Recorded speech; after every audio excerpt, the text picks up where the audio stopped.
hurry or we should be too late!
close at hand, creatures crawl in search of blood to terrorize your neighborhood.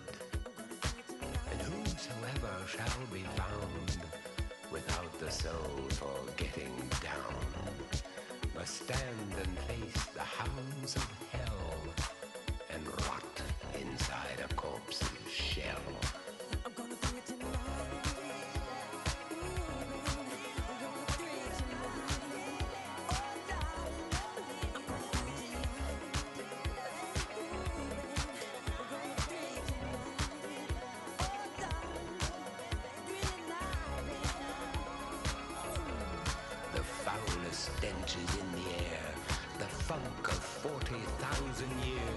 and grisly ghouls from every tomb are closing in to seal your doom.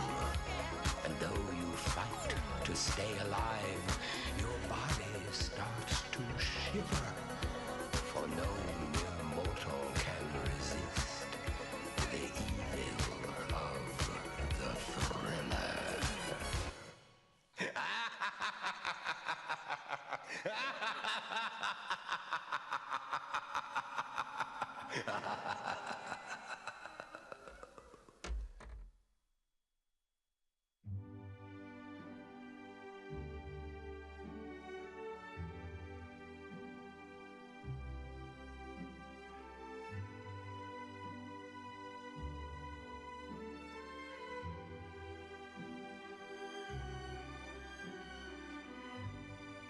Mic check, 1, 2, 3. Microphone check, 1, 2, 3, 4. Mic check, 1, 2, 3, 4, 5, 6, 7, 8, 9, 10. Microphone check, 1, 2, 3, 4, 5, 6, 7, 8, 9, 10. Mic check, 1, 2. Le finestre mostrar tutto il mio cuore che è acceso, chiudi dentro me. Mic check, 1, 2, 3, 4, 5, 6, 7, 8, 9, 10.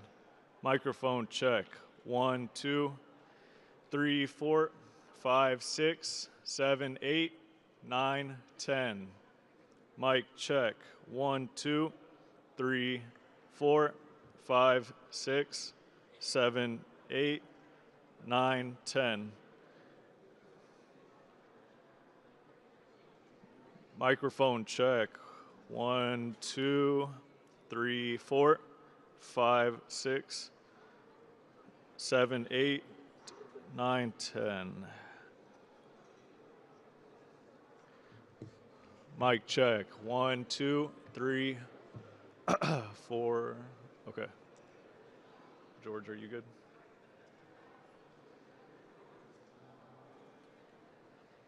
All right.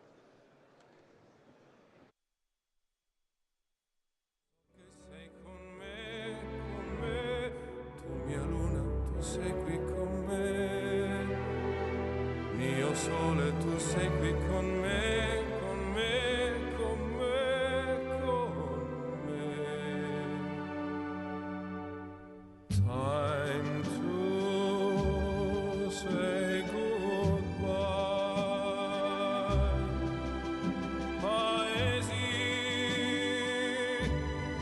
che non ho mai veduto e vissuto con te, adesso sì li vivrò.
Heavenly shades of night are falling.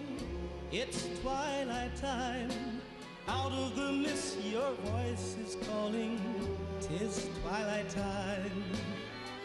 When purple-colored curtains mark the end of day, I'll hear you, my dear, at twilight time. Deepening shadows gather splendor as day is done. Fingers of night will soon surrender the setting sun. I count the moments, darling, till you're here with me. Together at last at twilight time. Here in the afterglow of day, we keep our rendezvous beneath the blue air. In the sweet and same old way, I fall in love again as I did then. Deep in the dark, your kiss will thrill me like days of old, lighting the spark of love that fills me with dreams untold. Each day I pray for evening just to be with you. Together at last at twilight time. Here in the afterglow of day, we keep our rendezvous beneath the blue air. In the sweet and same old way, I fall in love again as I did then. Deep in the dark, your kiss will thrill me like days of old, lighting the spark of love that fills me with dreams untold. Each day I pray for evening just to be with you. Together at last at twilight time. Together at last at twilight time.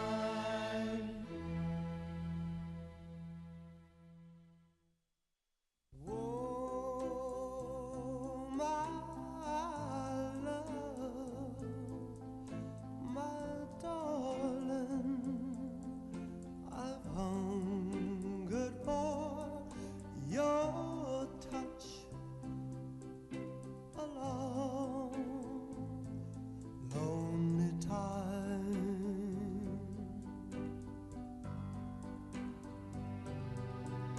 And time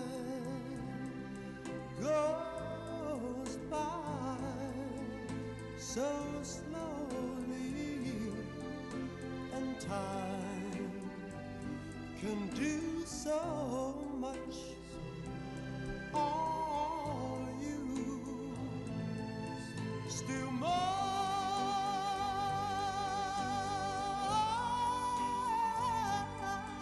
I need your love. I need your love.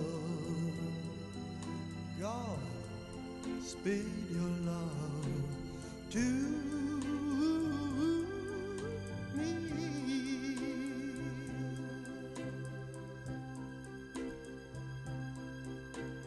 Lonely rivers flow to the sea, to the sea, to the open arms of the sea.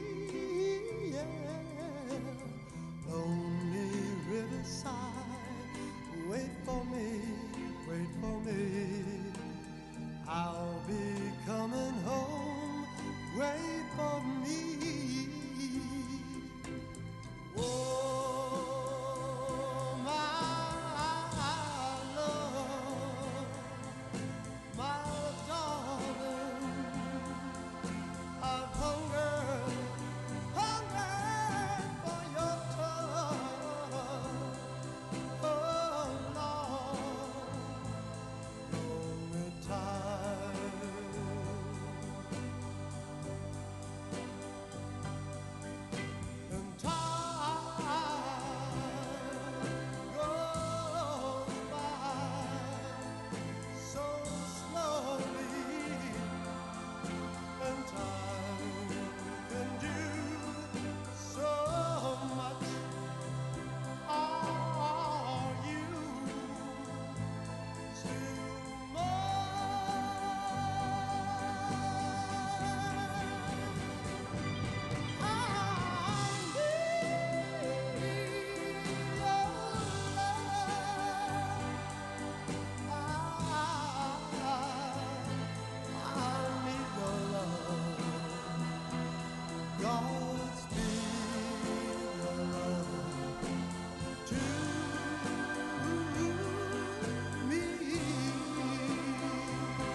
Yes, I say, come on over, baby.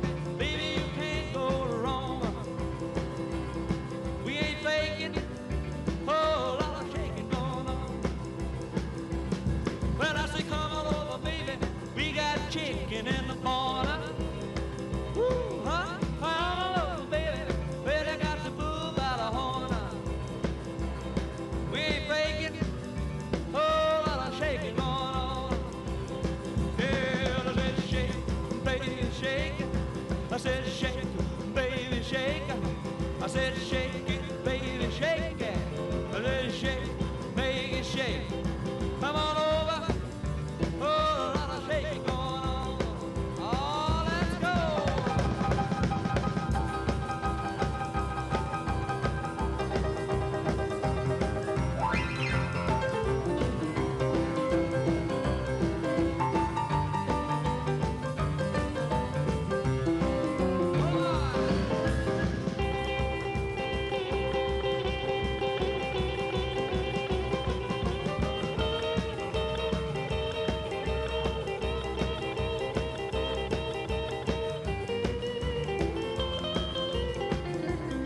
Well, come on over, baby. We got chicken in the barn. Who's born was born, my born. Come on over, baby.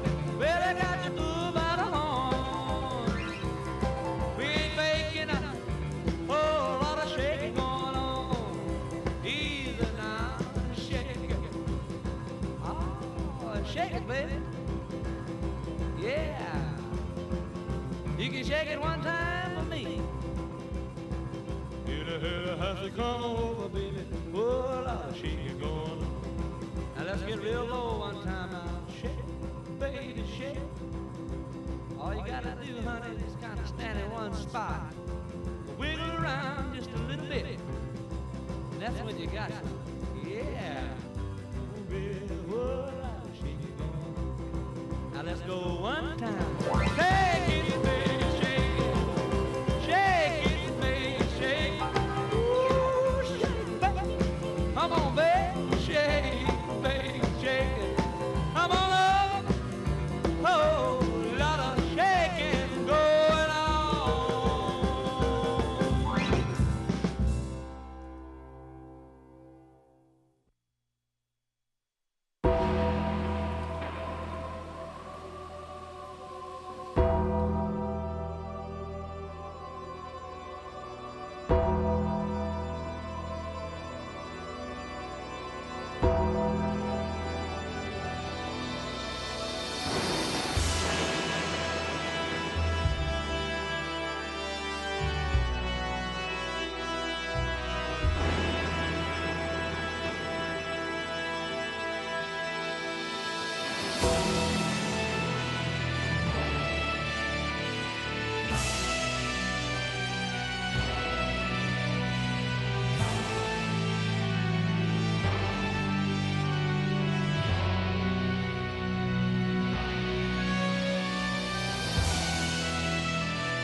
You don't own me. I'm not just one of your many toys. You don't own me. Don't say I can't go with other boys. And don't tell me what to do. Don't tell me what to say. And please, when I go out with you, don't put me on display. 'Cause you don't own me. Don't try to change me in any way. You don't own me. Don't tie me down, 'cause I'd never stay. I don't tell you what to say. I don't tell you what to do. So just let me be myself. That's all I ask of you. I'm young and I love to be young.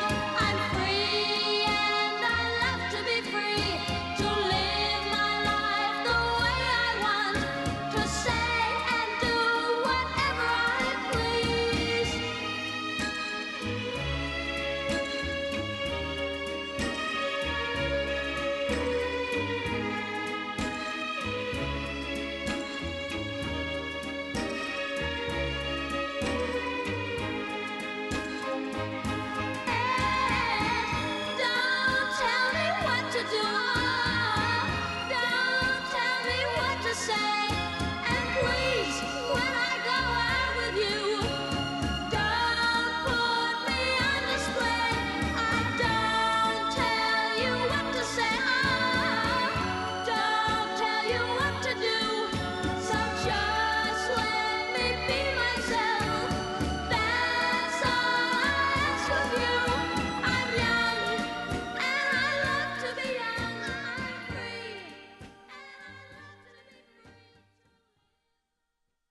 Lord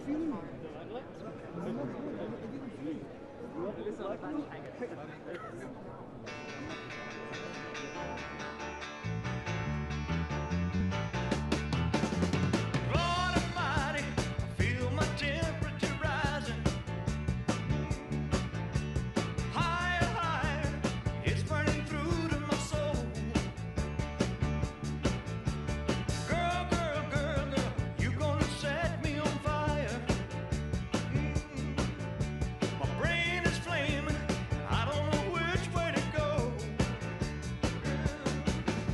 Your kisses lift me higher, like a sweet song of a choir. You light my morning sky, burning love. Ooh, ooh, ooh, I feel my temperature rising. Help me, I'm flaming, I must be 109. Burning, burning, burning, and nothing can cool me. Yeah. I just might turn to smoke, but I feel fine. 'Cause your kisses lift me higher, like the sweet song of a choir. And you light my morning sky, burning love.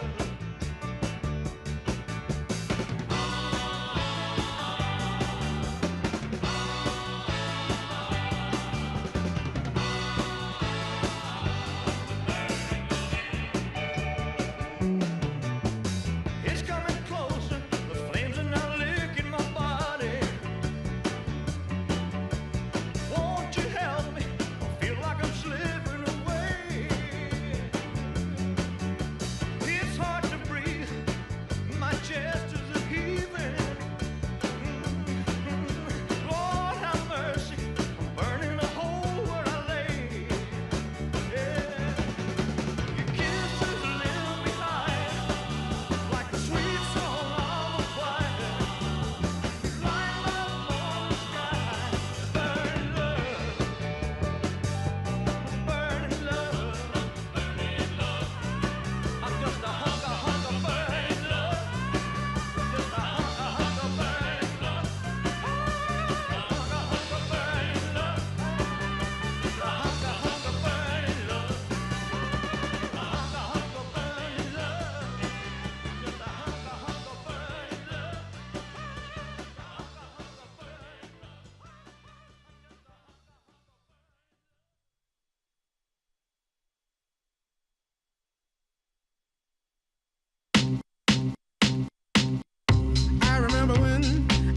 I remember when I lost my mind.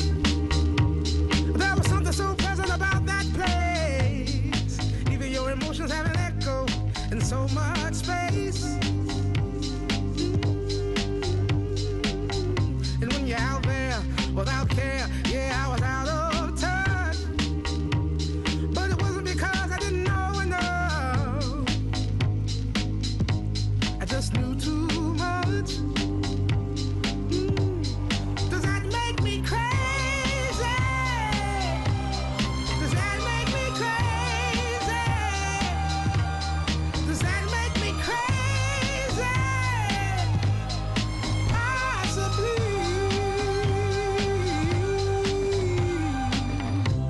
And I hope that you are having the time of your life. But think twice. That's my only advice. Come on now, who do you think you are? Bless your soul. You really think you're in control? Well, I think you're crazy. I think you're crazy. I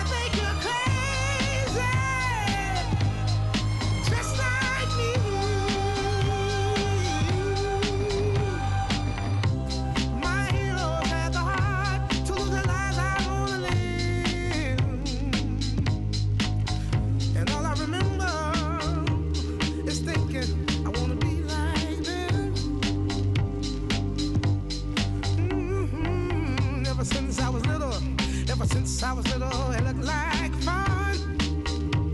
If there's no coincidence, I've come. And I can die when I'm done. But maybe I'm crazy.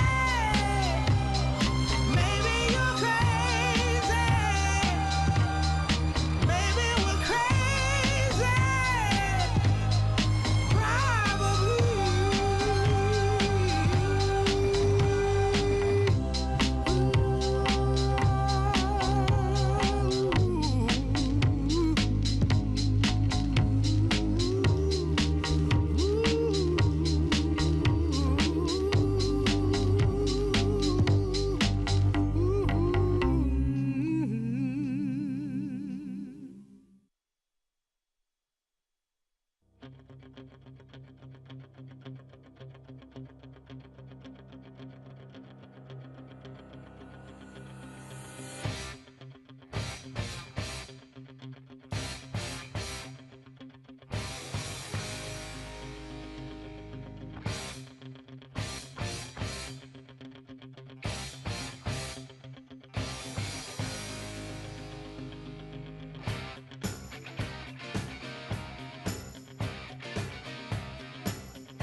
Well, she got her daddy's car and she cruised through the hamburger stand now. Seems she forgot all about the library like she told her old man now.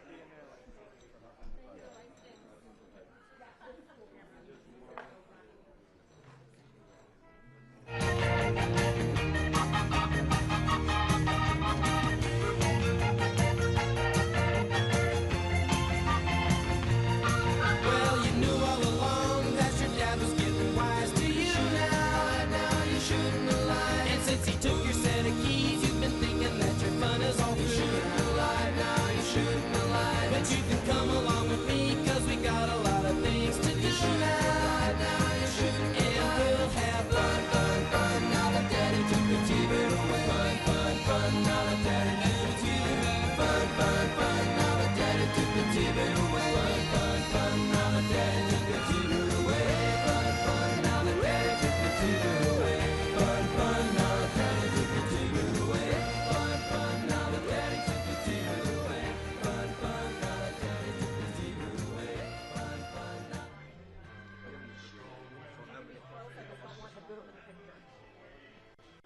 Come right back out here. Yep, perfect.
Test.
to smile. Yes. A lot of good things. Does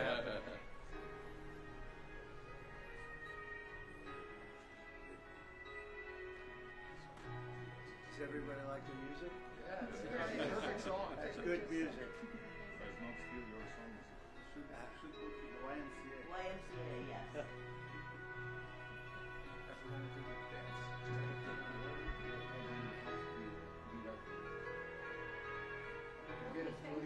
Good. Thank you. Okay. Thank you.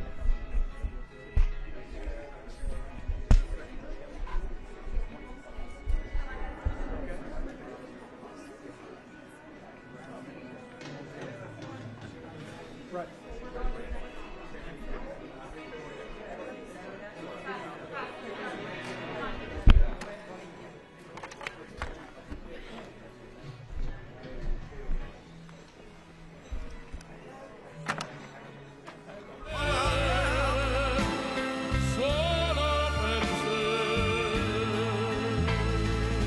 He's lost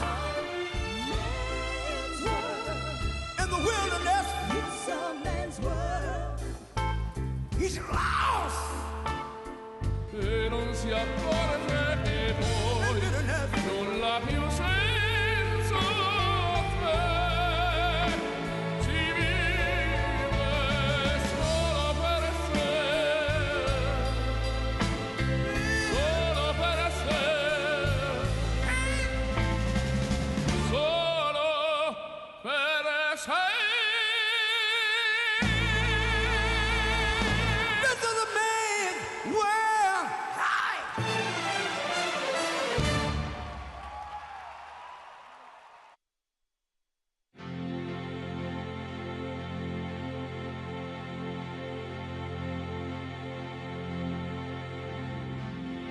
It's been 7 hours and 15 days since you took your love away.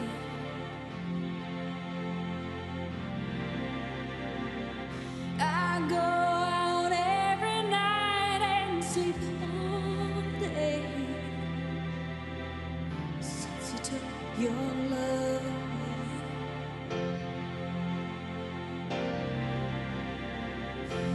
Since you've been gone, I can do whatever I want. I can see whomever I choose.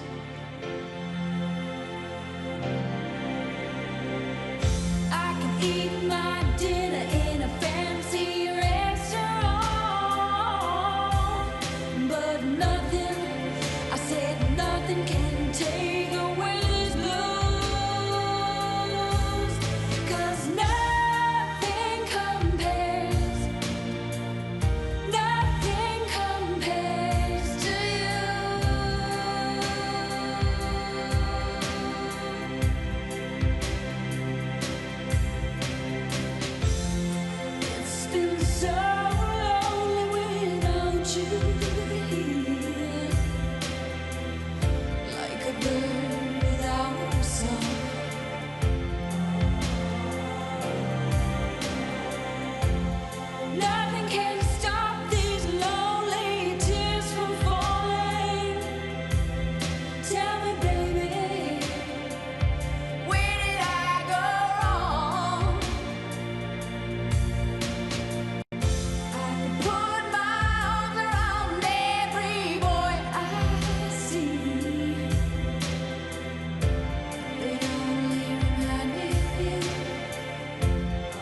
the backyard.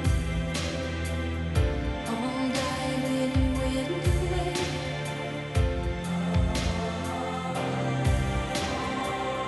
I know that living with you, baby, was sometimes hard, but I'm willing to give it another try. Nothing compares, nothing compares to you. Nothing compares, nothing compares to you. Nothing compares, nothing compares to you.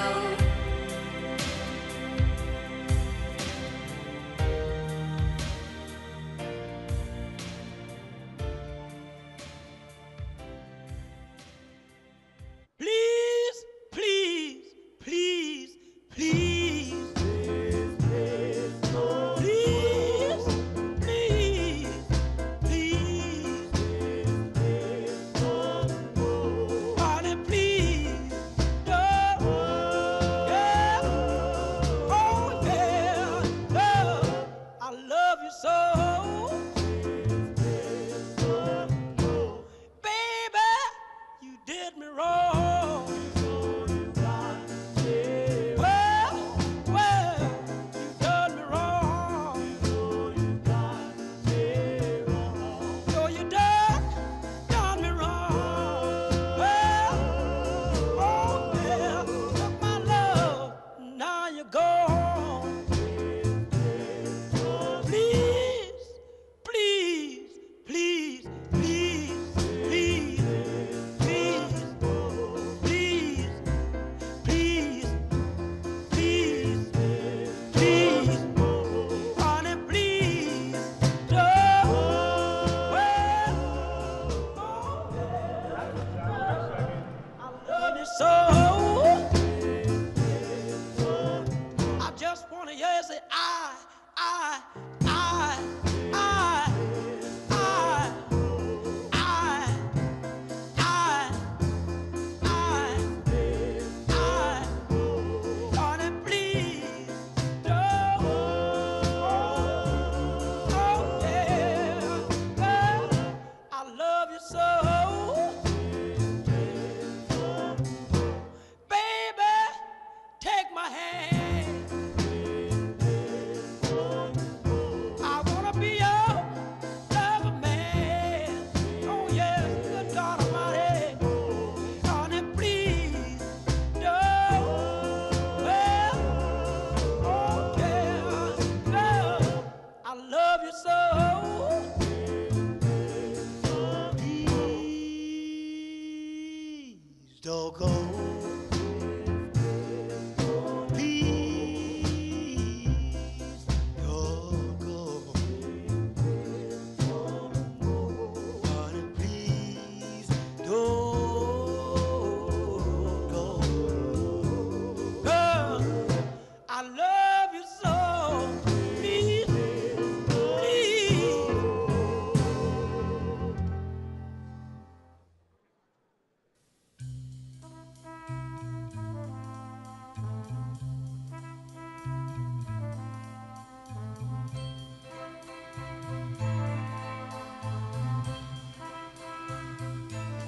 There must be lights burning brighter somewhere. Got to be birds flying higher in a sky more blue. If I can dream of a better land where all my brothers walk hand in hand, tell me why, oh why, oh why can't my dream come true? Oh why? There must be peace and understanding sometimes. Strong winds of promise that will blow away all the doubts fear if I can dream of a warmer sun where hope keeps shining. Oh, everyone, tell me why. Oh, why? Oh, why won't that sun appear?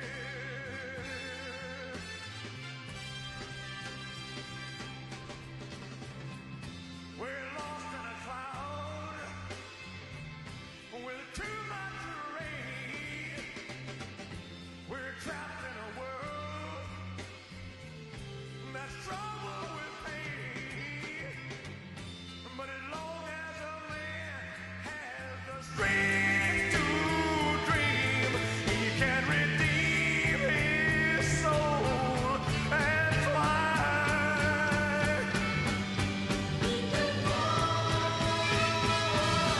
Deep in my heart, there's a trembling question. Still, I am sure that the answer's gonna come somehow. Out there in the dark, there's a beckoning candle. Oh yeah, and while I can think, while I can walk, while I can stand, while I can talk, while I can dream, please let my dream come true.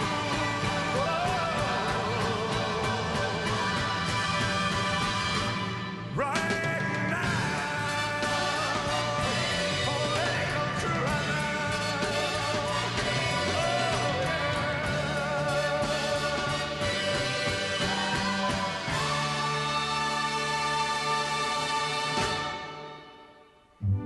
Thank you. Good night.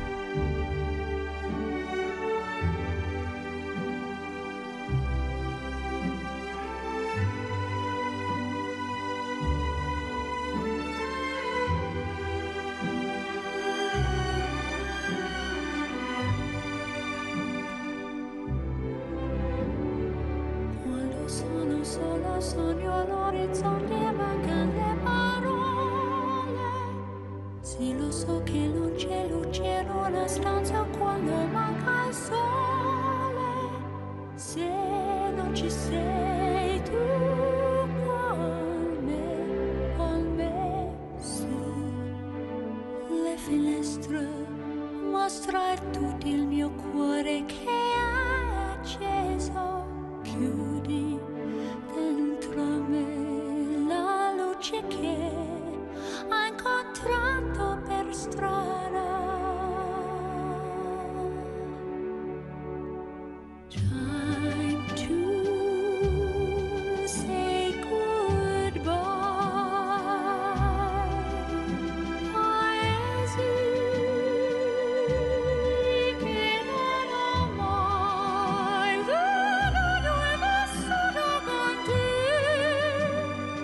Adesso sì li vivrò con te. Partirò su navi per mari che io lo so non esistono più. It's time to say goodbye. Quando sei lontana sogno all'orizzonte e manca le parole. E io sì lo so che sei con me, tu mia luna, tu sei qui con me.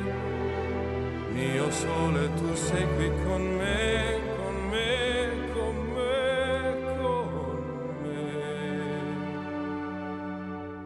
Time to say goodbye. Paesi che non ho mai veduto e vissuto con te. Adesso sì li vivrò con te. Partirò su navi per mari che io lo so non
Ladies and gentlemen, please welcome the Vice President of the United States, J.D. Vance, Secretary of State, Marco Rubio, Special Envoy, Steve Witkoff, and the Executive Board Member, Jared Kushner.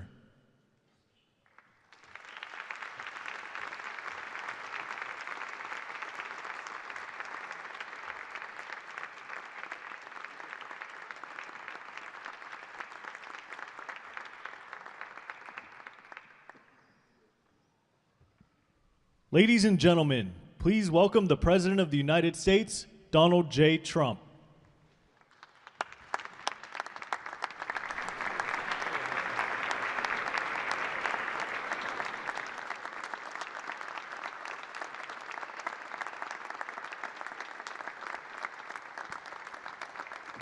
Well, thank you very much. This is a big day, and lots of people watching, and especially from other countries, the leaders of, as you know, the other countries, because we have a large group of leaders, and the ones that aren't here are watching on Zoom. I hope they enjoy it. And the press, we appreciate it very much, so respectful. You've been so respectful of what we're doing.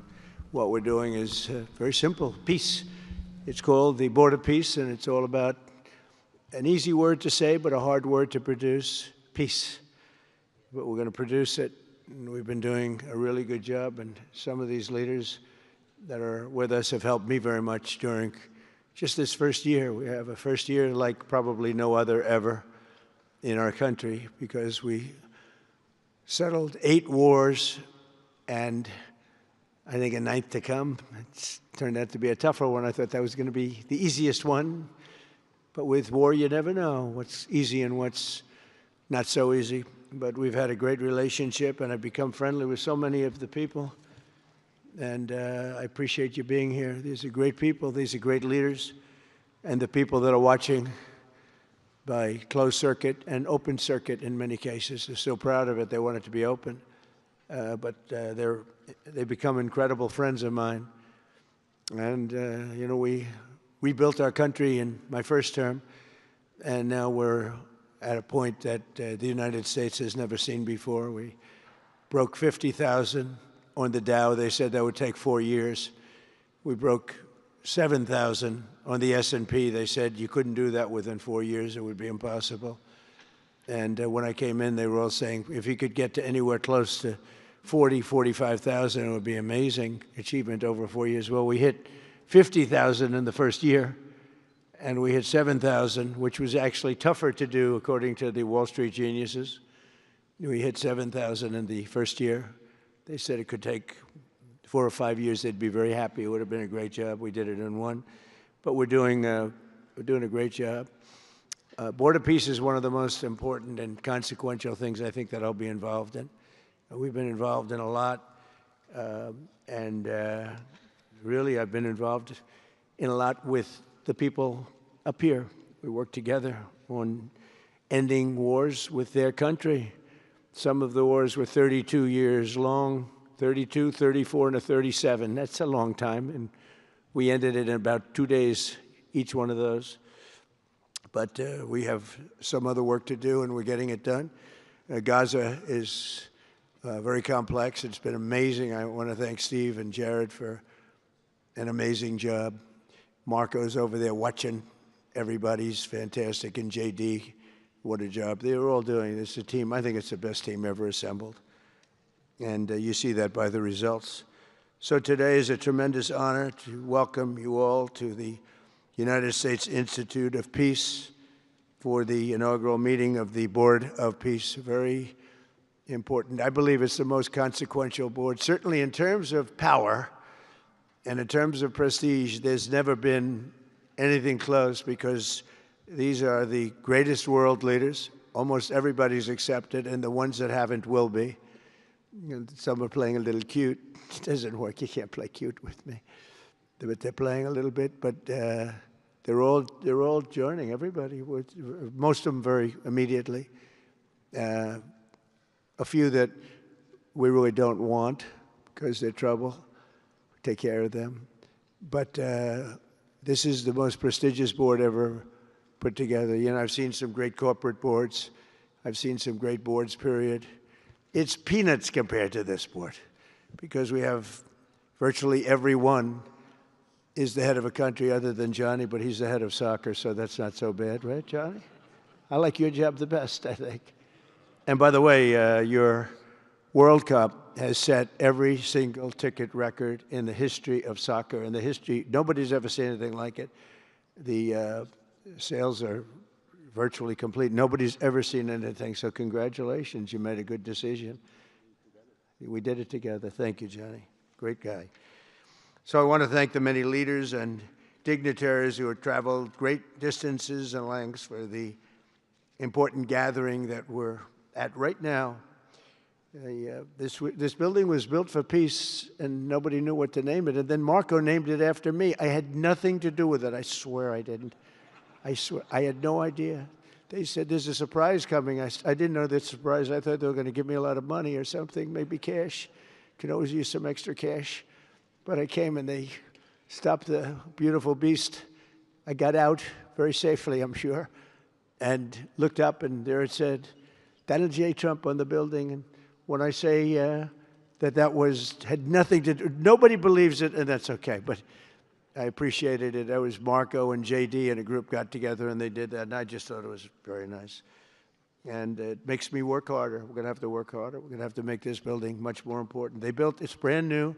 They built it for peace, but nobody occupied it. You know, nobody knew what the purpose of it, but the architecture is so beautiful, and it was with the meeting rooms, the reception rooms. It's really amazing. Who would think that it was built without anybody in mind or anything in mind, and then the State Department took it over. They liked it. Marco came over one day. He saw this. He said, this building is great. And he actually claimed it, right? He claimed it. And that's what he does. Where is Marco? I said, Marco, is that true? You claimed this building. You took it away from about 5 groups that wanted it. That was done very quickly, very methodically. But it was really, really built so beautifully and such a beautiful building. But we worked together to ensure the brighter future for the people of Gaza, the Middle East, and the entire world. I think that the Board of Peace, because it's mostly leaders and unbelievably respected people, but mostly leaders of Middle Eastern countries, countries from all over the world, and they've been very generous with money also. And the United States, which I'll say in a moment, is also very generous with money because there's nothing more important than peace. And there's nothing less expensive than peace. You know, when you go to wars, it costs you 100 times what it costs to make peace. We have a man at the end right there that's smiling because you learned that after 30 years of fighting, right? 30 years of fighting, we got it done. I want to thank you very much. That was a great thing you did. You and your new friend, they came to my office and they said, I've been fighting for 22 years. Now you're there for 23 years, right? But I've been fighting for 22 years. That's all I've done is fight this gentleman. And his counterpart was there for 7 years. He said, I've been there for 7 years. All I've done is fight this gentleman. And we had it worked out in about 24 hours, right? And it's been a good peace. And I think they've become friends. I'm not sure I'm allowed to say that, but I think so. I think they've become friends, right? Right. Great. Stand up. Stand up. These are 2 tough cookies, too. You think that was easy? It wasn't easy. These are 2 tough people, good people, but tough people. But, you know, we're in the Oval Office, and we were getting near. But the one was at one side of the room. I have 2 chairs right in front of the desk, the beautiful, resolute desk. One's over here. One's on the other side of the room. I said, fellas, could you get a little closer? Well, I don't know. They felt very uncomfortable. You know, they've been killing each other for 32 years. So I say, can you get a little closer? After 1 hour, they were right next to each other. We made a deal. They hugged, they signed, and we had peace with 2 very important countries, and I'll never forget it. So they started off a little weak, and they ended up really strong, and you can be very proud of yourselves. It was a beautiful thing to see. Thank you. Look at that. Do you believe it? 32 years. Thank you. Thank you very much. But we're honored to be joined today by Prime Minister Rama of Albania. President, where is President Millet? You're another one, I'll tell you. Where is President Millet? I endorsed him. I'm not supposed to be endorsing people, but I endorse, when I like people, you know, I've had a very good record of endorsing candidates within the United States. But now I endorse foreign leaders, including Viktor Orban, who's here, and others. And I endorse this gentleman, Millet. He was a little behind in the polls. He ended up winning in a landslide. I just endorsed the Prime Minister of Japan. She was in a tight race, but was probably going to win. And she won in the largest number in the history of Japan. So she likes me a lot. But it was an honor, and you're doing great. Oh, look, they're sitting right next, Victor. I think, but ultimately, I think I'm going to end up endorsing. Hey, look, as long as it works, it's okay with me. But the endorsement seems to be working in foreign countries, too, so that's good. But nice to have you both. Victor, nice to have you both. Very proud of you. The Prime Minister of another, really just a great guy, Pashinyan of Armenia. President Aliyev of Azerbaijan. I love saying that name now, you know. At the beginning, it was giving me a hard time. Now I love saying it. It's a beautiful name. I love it. His Majesty King Hamad bin Isa Al Khalifa of Bahrain. Bahrain. Thank you. Thank you. Where are you? Where are you? He's so rich, he can sit there. He can sit wherever the hell he wants. You know, he could sit up in the corner. He could sit up top. He might take a piece of this building, Marco. He'll take 25% of the building for about $6 billion. Thank you. And you've been very generous also. We appreciate it. Prime Minister Hun Manet of Cambodia. Raise your hand wherever you may be. Because, yeah, hi, how are you? Congratulations. That was another one, right? We did a good job with that one. Prime Minister Madbouli of Egypt. Thank you very much, and say hello to the General/President. Okay? Prime Minister Orban of Hungary, who has my complete and total endorsement for election. Not everybody in Europe loves that endorsement, but that's okay. He does an unbelievable job. He's done an incredible job on immigration, unlike some countries that have hurt themselves, but they're working on it. But I just want to let you know, you have my total and complete endorsement, and I'm putting it out. I already did, but I'm putting it out again. And you're coming up with an election, and I think you should be good. I'll tell you, Millet did pretty well. He was a little down, right? And then he ended up winning in a landslide, so that's pretty good. You're going to do great, Victor. Thank you very much for being here. Appreciate it. You run a great country. A man that I really like a lot he's definitely tough. I don't want to fight him. President Prabowo of Indonesia. Thank you very much. Please, this is a big guy. I tell you, I said, how many people in Indonesia? He said, like 240 million. I said, no, say it again. How many? It's a big country you have.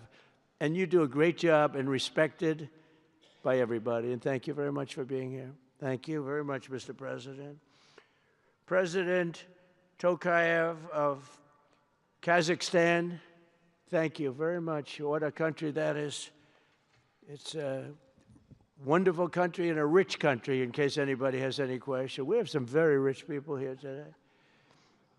President Osmani of Kosovo. President, thank you very much. Great job you're doing, too. Thank you very much. Prime Minister Sharif, I like this man, of Pakistan, because there was some fighting going on when I got to know him, and your Field Marshal, General, great general, great Field Marshal, a great guy. And I got to meet the Prime Minister. And he said in front of our Chief of Staff, Susie Wells, who's right here, he said, you know, nobody knows this, but I believe that President Trump saved 25 million lives when he stopped the war between us and India, right? You made that statement. I said, 25 million lives? Could have been much more, actually. But it was really a beautiful thing. You said that in front of a group of people they walked out. They don't think about it, but you're talking about that kind of lives. That war was raging. Planes were being shot down, right? And it was Pakistan and India. And I got on the phone with both of them, and I knew them a little bit. I knew Prime Minister Modi very well, actually. But I got to know Pakistan through a little trade. They were trying to make too good a deal, and I got a little upset with them. And in the end, they got what they wanted, right? And they made a good deal. And I got to like them, the Prime Minister, the Field Marshal, who's a tough man, good fighter, right? Good, serious fighter. I like good fighters, actually. And when I heard that they were fighting, I picked up a certain newspaper. I won't tell you which one, because it's fake news generally. But I picked up this newspaper, and I saw that Pakistan and India were really going at it. And then it got worse and worse, and many planes were shot down. It was all out. And I called them, and I said, listen, I'm not doing trade deals with you two guys if you don't settle this up. They said, no, that has both of them. They didn't want to do that. I said, no, it has to. If you don't do it, I'm not doing a trade deal. We're not doing a trade deal. And they do a lot of business with the United States, and they sort of softened up all of a sudden. And all of a sudden I read where there was a little bit of a pullback by one, then the other, and all of a sudden we worked out a deal, right? But I said, if you fight, I'm going to put 200% tariffs on each of your countries, which essentially makes you not allowed, you can't do any business. One of them, I won't say which one, said, no, can't do that. They both wanted to fight. But when it came to money, it's not like money. When it came to losing a lot of money, they said, I guess we don't want to fight. And we solved that deal in 2-3 days, right? And we did. We said, these are two very powerful nations. These are two nuclear nations.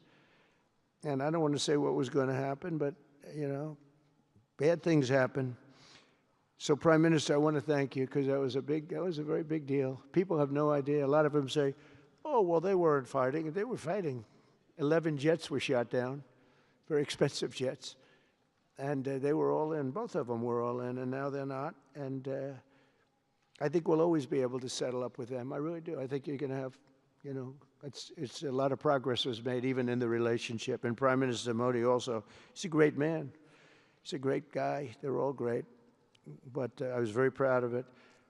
President Pena of Paraguay is here. President, thank you very much. Young, handsome guy.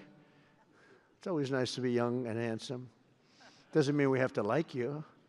I don't like young, handsome men. Women, I like. Men, no, I don't have any interest. Good. That's right. That's right. Thank you very much. You're doing a great job, too. His Excellency Prime Minister Al Thani of Qatar, just a great man, a great man and highly respected. And he's working with a man who is amazing. I always say he needs a public relations agency, because you do so much good and they have you down as evil. And you're not evil. You help us so much, and you're such a good ally. And I just want people to know that. And the Emir is incredible, smart. As smart as you can be, a great leader.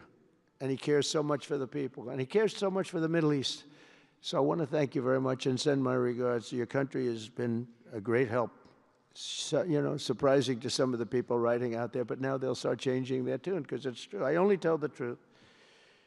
Prime Minister Don of Romania, wonderful people. The Romanian people are fantastic, fantastic people, like you're fantastic. And a lot of them come and work in this country and help us in this country, as you know, and it's they are just really, really solid people.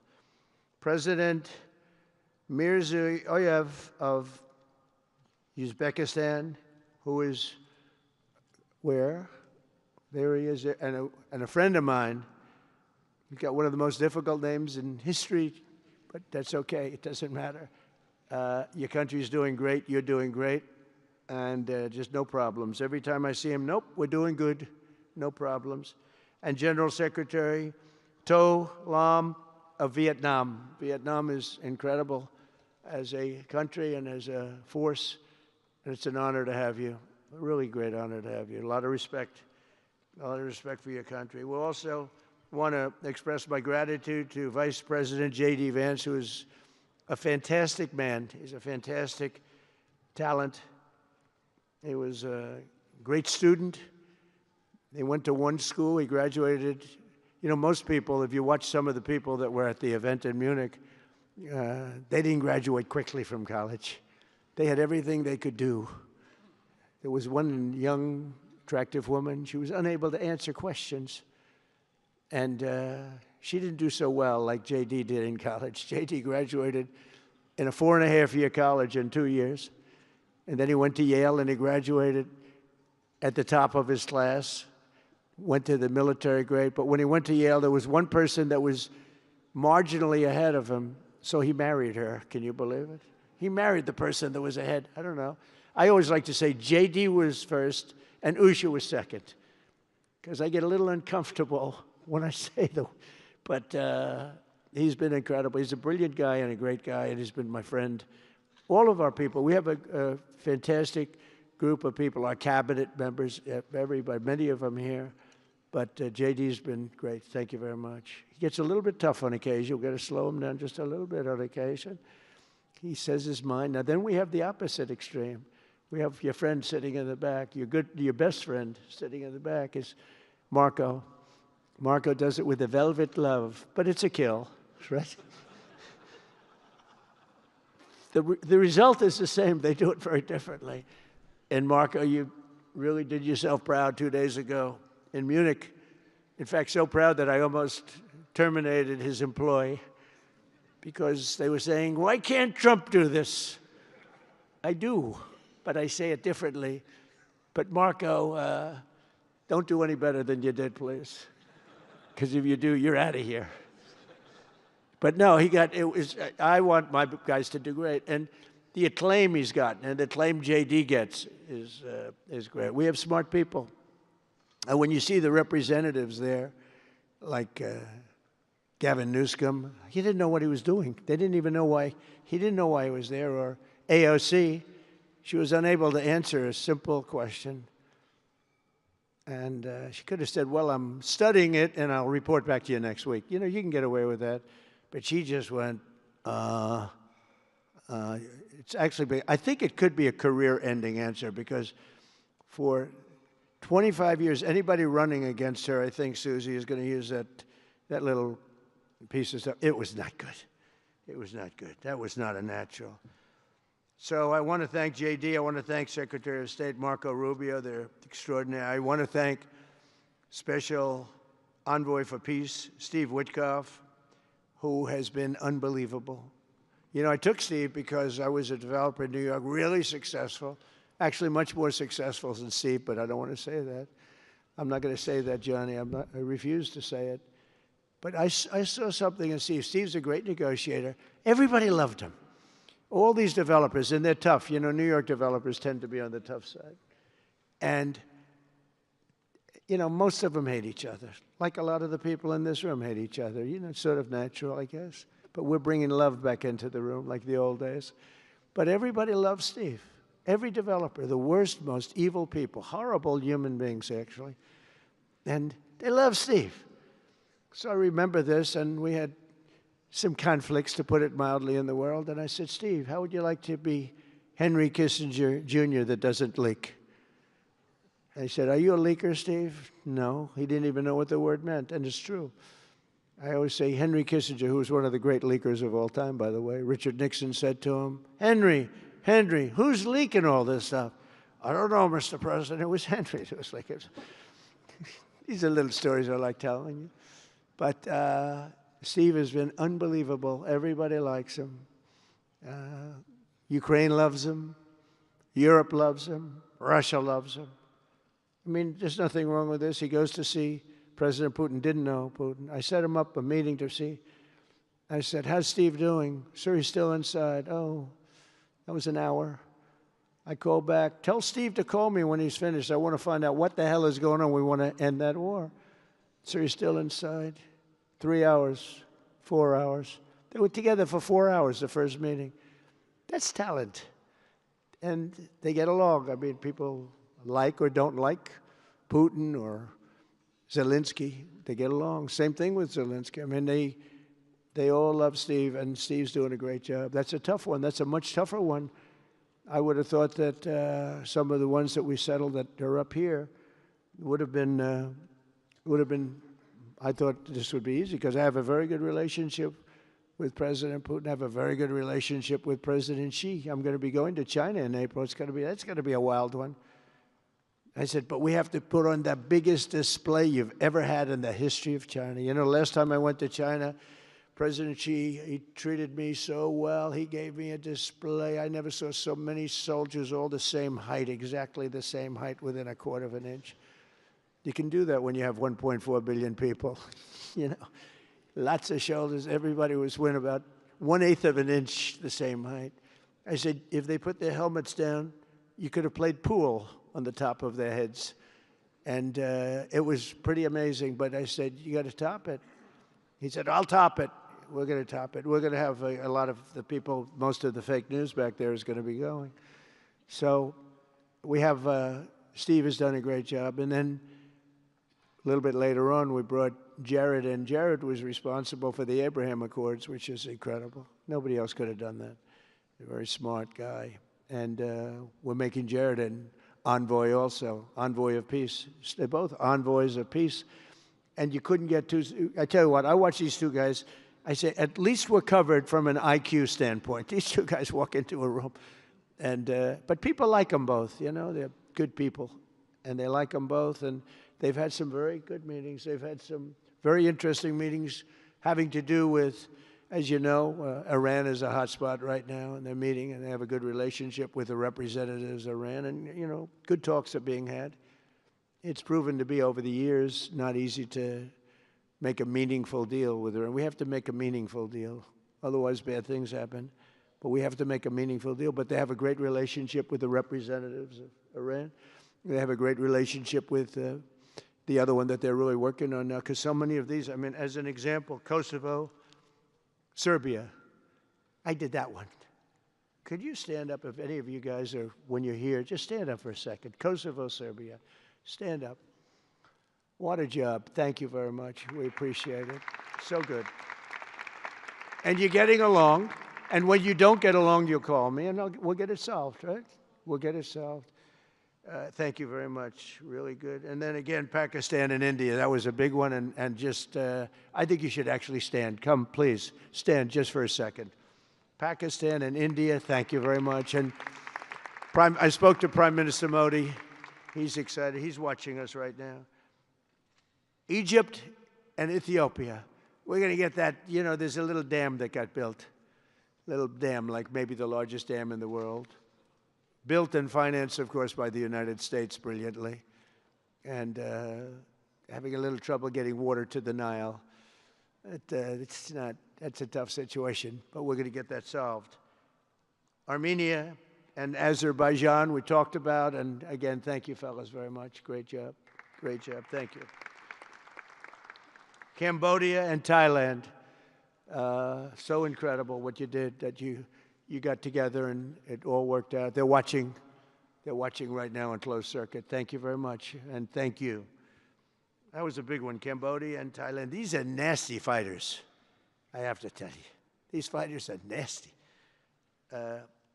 Now we talk about, you talk nasty fighter, you're nice guys compared to this. Congo and Rwanda. That was, and we've got them pretty peaceful. There's little flare-ups every once in a while. I'll get a call once a week. Sir, there's a flare-up in the Congo again. We'll get it straightened out, right, Susie? We'll get it straightened out. And Israel, as you know, with, you could say Israel in numerous countries if you want to really know the truth, but Israel and Iran, and we'll see where that goes. But when you think of Israel, we've done the biggest thing of all. We have peace in the Middle East right now. That's bigger than people said it couldn't be done. For 3,000 years, they've been talking about Middle East. They said it couldn't be done.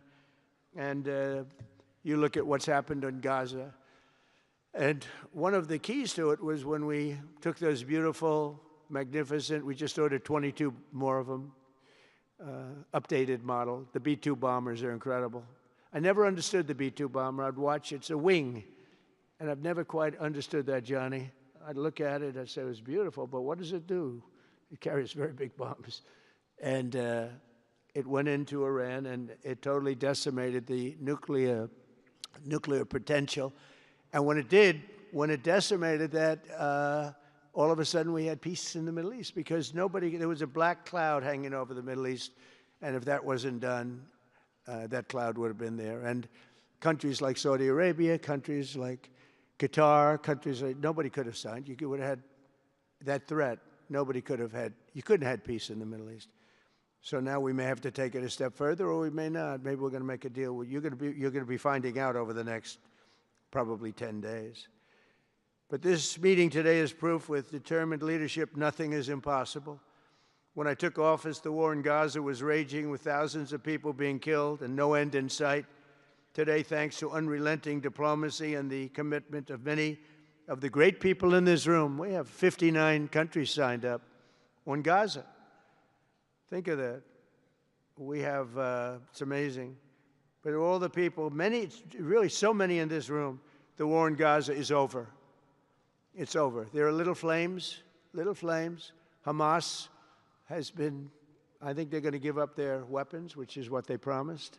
If they don't, it'll be, they'll be harshly met, very harshly met. They don't want that. All the stuff like they don't mind dying. They told me that's not true. Everyone said, oh, they don't mind dying. No, they don't want to die. They said, we don't want to die. People don't want to die. The ceasefire was held, and every last remaining hostage, both living and dead, has been returned back home. Think of that. That was an impossibility. And we did hundreds of hostages, but the last 20, and I always said to Steve and Jared, I said, the last 20 are going to be very tough, very, very tough. And we got them back. We got the living back, and then we only got about 16 of the dead, and we said, well, you got to get them all. You promised them all. And they dug and dug and dug. You can imagine it's a job that's brutal. And Hamas really did a lot of that work. And you got to give them credit for that. They brought the last one home a week ago, and we got all 28 of them, living and dead. The amazing thing, because I've never seen anything quite like it, the parents of the dead, they knew their boy was dead. This case, boys, all boys, men, but to the parents' boys. They knew their boy was dead. They wanted that dead body as much as if he were alive. And when they got them back, there was great sadness, but there was great joy, too. They wanted it as much as the people that got their sons back alive. But we got a lot of people before those 20, Steve, what nobody talks about. But, hundreds of people. We did a good job, and you guys did a fantastic job. I want to thank every nation that helped us achieve this monumental breakthrough, saving countless lives, and really bringing peace and bringing the concept of peace, because nobody thought peace in the Middle East. I've always heard peace in the Middle East is impossible, and it's turned out not to be. And we do have some work to do with Iran. They can't have a nuclear weapon. It's very simple. You can't have peace in the Middle East if they have a nuclear weapon.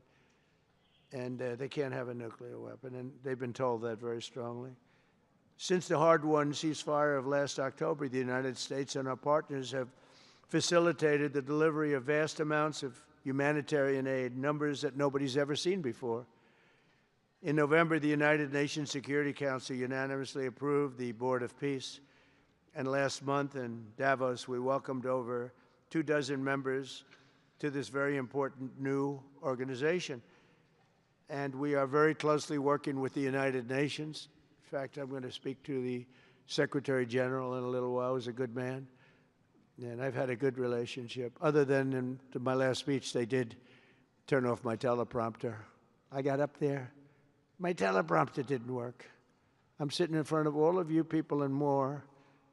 I had no teleprompter. I knew I was in trouble because I'm walking up. The teleprompters are over here. I had the most beautiful speech ready. I was all set to knock them dead. First, I had an escalator that stopped. You know that. It's going up. Boom. It's lucky my movie star first lady was in front of me because I put my hand on a certain part of her body, and I was able to stop my fall. Otherwise, because she had no trouble, I said, boy, that was a very sharp stop, Johnny. So I said, that was strange. I've been on a lot of escalators. It's never happened before. Usually it stops very slowly. This was just boom. But our first lady was right in the proper location for me.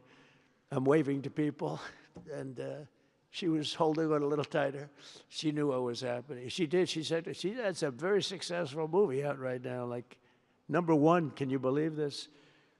And she's a big movie star. And I always say it's trouble because I always say there's not room in one family for 2 stars. I told her that.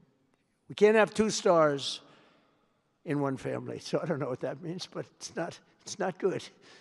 But it is good because we're proud of her. She did people in the United States love the First Lady, and she did the movie, and it's become the biggest selling documentary in 20 years. Can you believe? The theaters are all packed. Women especially, they go back and they see it 2 or 3 times, 4 times. But together we're committed to achieving a Gaza that is properly governed throughout. The whole area is going to be, so many countries that have really nothing to do with the Middle East, but they're maybe somewhat close by. They're all involved. They want to go in and fight. They tell me all the time, we'd like to send soldiers to fight if it's necessary. And I don't think it's going to be necessary. We have 2 countries that want to go in and do a number on Hamas. I said, I really don't think I hope it's not going to be necessary because they made a promise, and they promised me get rid of their weapons. Looks like they're going to be doing that, but we'll have to find out. But it's no longer a hotbed of radicalism and terror. And to end that, we have today, and I'm pleased to announce that Kazakhstan, Azerbaijan, UAE, Morocco, Bahrain, Qatar, Saudi Arabia, Uzbekistan, and Kuwait have all contributed more than $7 billion toward the relief package. That's great. Thank you, fellas. Thank you.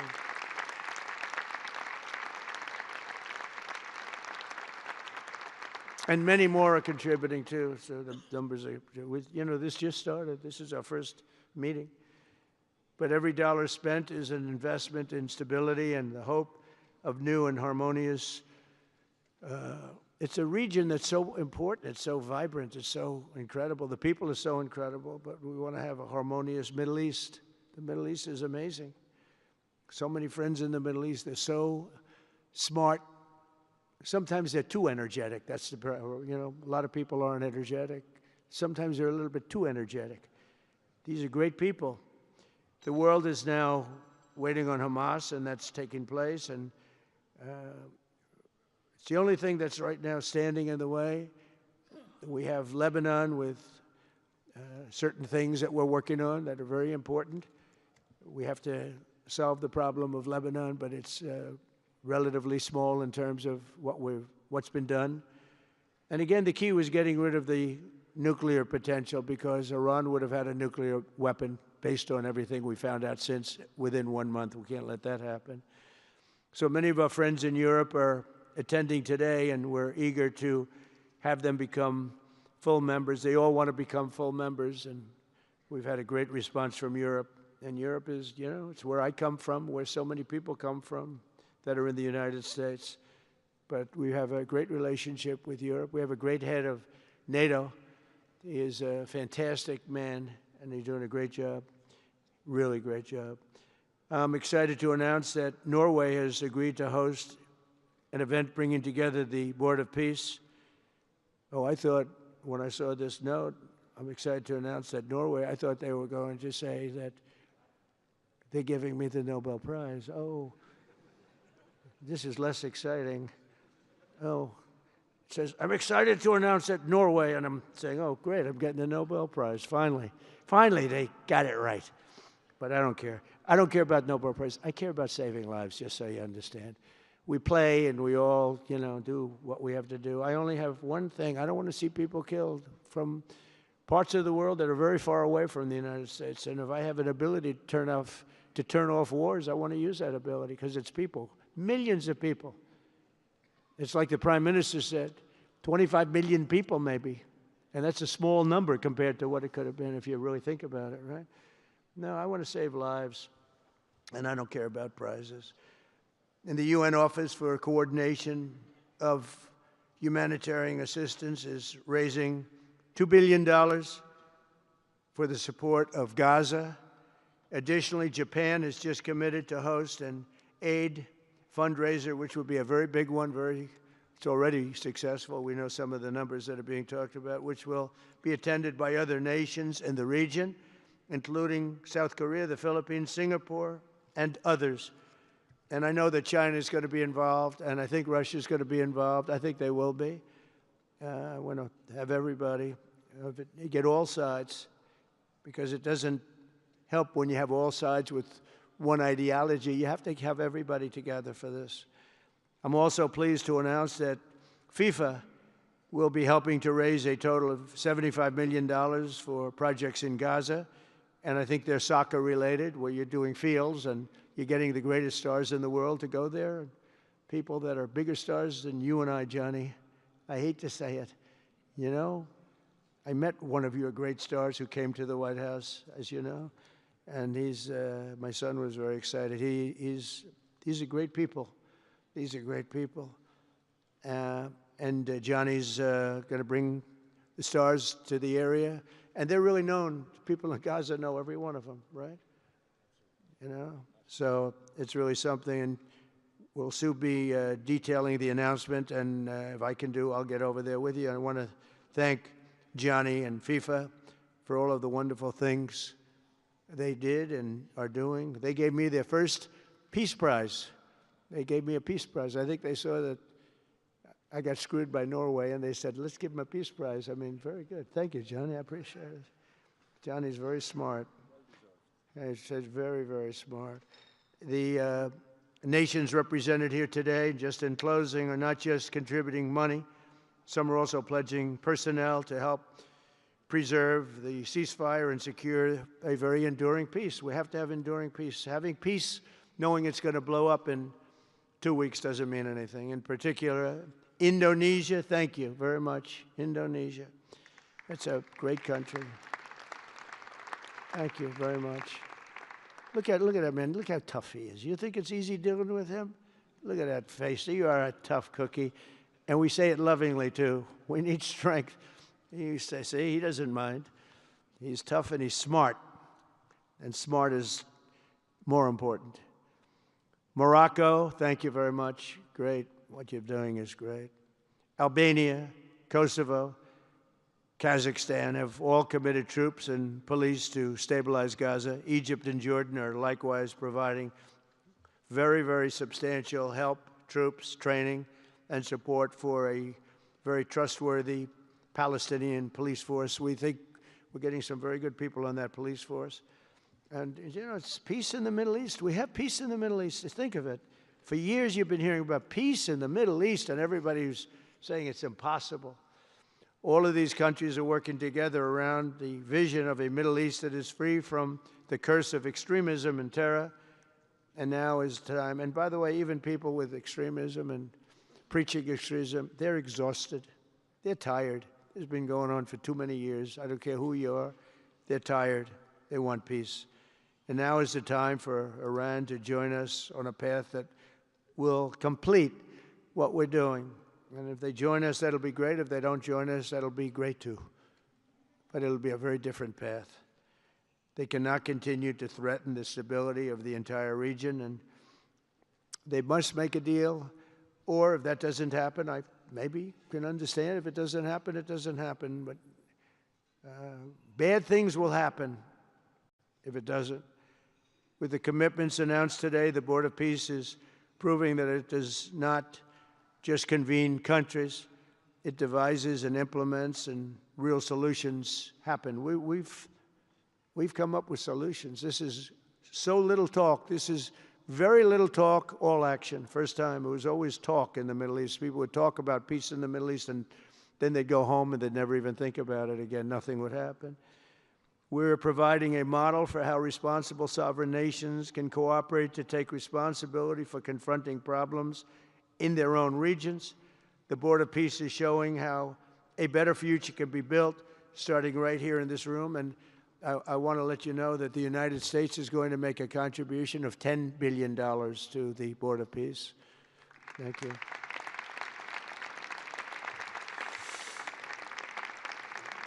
And we've had great support for that number. And that number is a very small number when you look at that compared to the cost of war.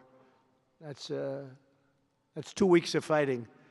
It's a very small number. It sounds like a lot, but it's a very small number. So we're committed to $10 billion. Together we can achieve the dream of bringing lasting harmony to a region tortured by centuries of war, suffering, and carnage. They say 3,000 years. And hopefully we can lift up the eyes of the world to envision how other intractable conflicts can be settled. So many conflicts, they'd say, are impossible to settle, and we get them settled. We got, of those 8 that we settled, most of them were said to be not settleable. And they not only got settled, they got settled within days. More impossible problems can be solved as we go along this very beautiful path. I think it's a beautiful path. I think it's such an important day. Even the weather's beautiful. We walk in, it's beautiful. Everything's beautiful. But the ancient wounds can be healed, and they are indeed ancient. This has been going on for so many centuries that our entire planet will be a better, safer, more beautiful, and more peaceful place for us all. We're going to be working with the United Nations very closely. We're going to bring them back. I think the United Nations has great potential, really great potential. It has not lived up to potential. The 8 wars, I never even spoke to them about one of them, and I should be speaking to them about all of them. Someday I won't be here. The United Nations will be, I think, is going to be much stronger. The Board of Peace is going to almost be looking over the United Nations and making sure it runs properly. But we're going to strengthen up the United Nations. We're going to make sure its facilities are good. They need help, and they need help money-wise. We're going to help them money-wise. And we're going to make sure the United Nations is viable. And you have some very good people at the United Nations, can do a good job. But as I said, I've said it for years, United Nations has tremendous potential. A lot of people didn't like when I said it. They said, oh, you shouldn't say that because, you know, we don't care about the United Nations. No, it's really very important, and I think it's going to eventually live up to potential. That'll be a big day. So I want to thank everybody for being here. You're my friends. You're great leaders. You're great people. And I can honestly say, you know, you're strong leaders. You're tough leaders in many cases. And every single one that I'm looking at that's right here, I've gotten to know and I've gotten to respect. And really, you're friends of mine. And if I can help you at all, you let me know. But this is going to be something, the Board of Peace will be something that the likes of which I don't think anybody's seen before. And thank you all very much. It's a great honor. I'm going to ask J.D. Vance to come up and say a few words. Thank you very much.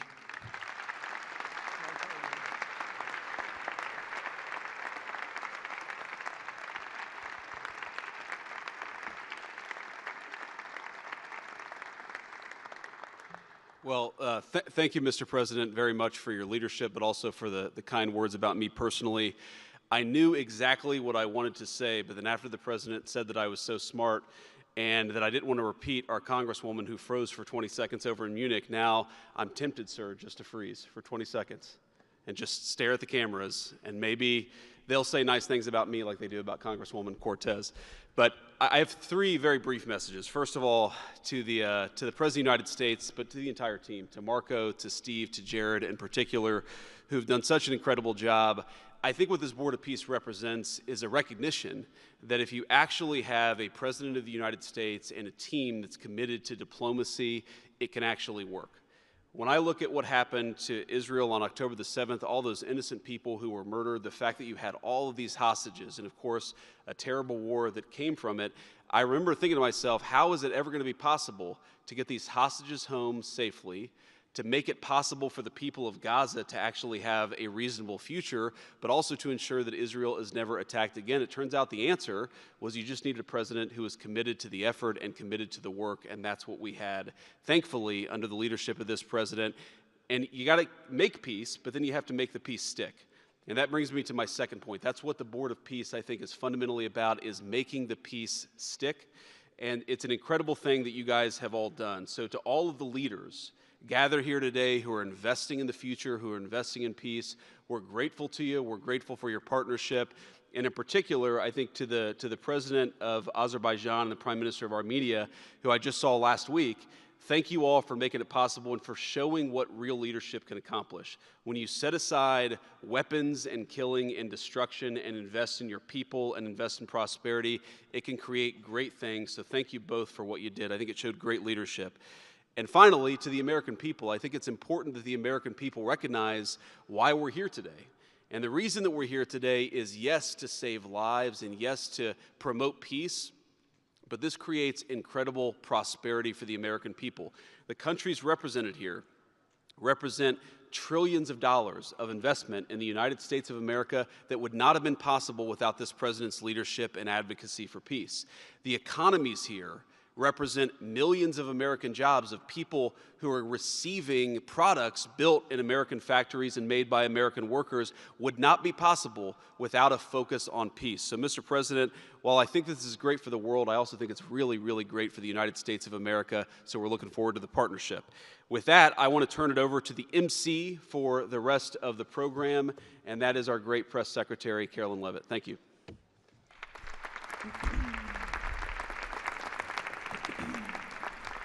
Well, congratulations, Mr. President and Mr. Vice President, for convening the first ever Board of Peace meeting, and we will now hear from our Secretary of State, Marco Rubio.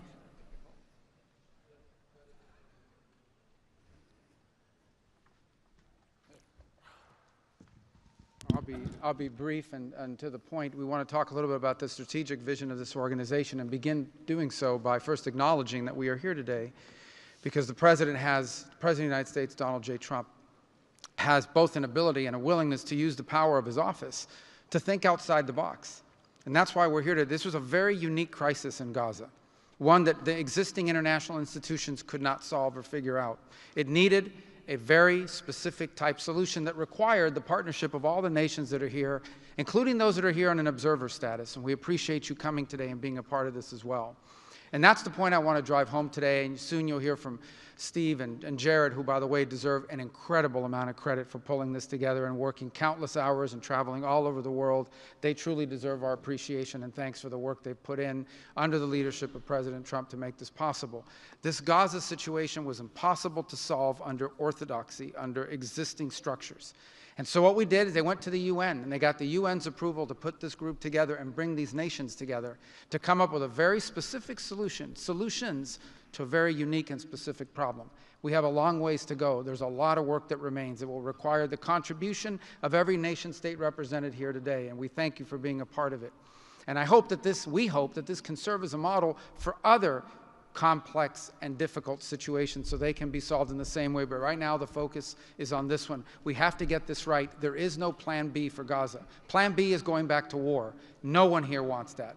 Plan A, the only path forward, is one that rebuilds Gaza in a way of enduring and sustainable peace where everyone can live there side by side with one another and never worry again about returning to conflict, to war, to human suffering, and to destruction.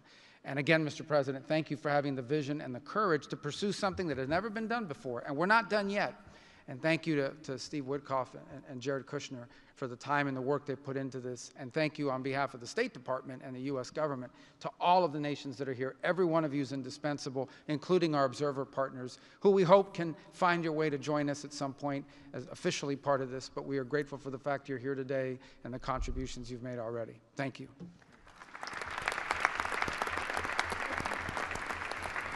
Thank you, Marco. We will now hear from our special envoy, Steve Witkoff.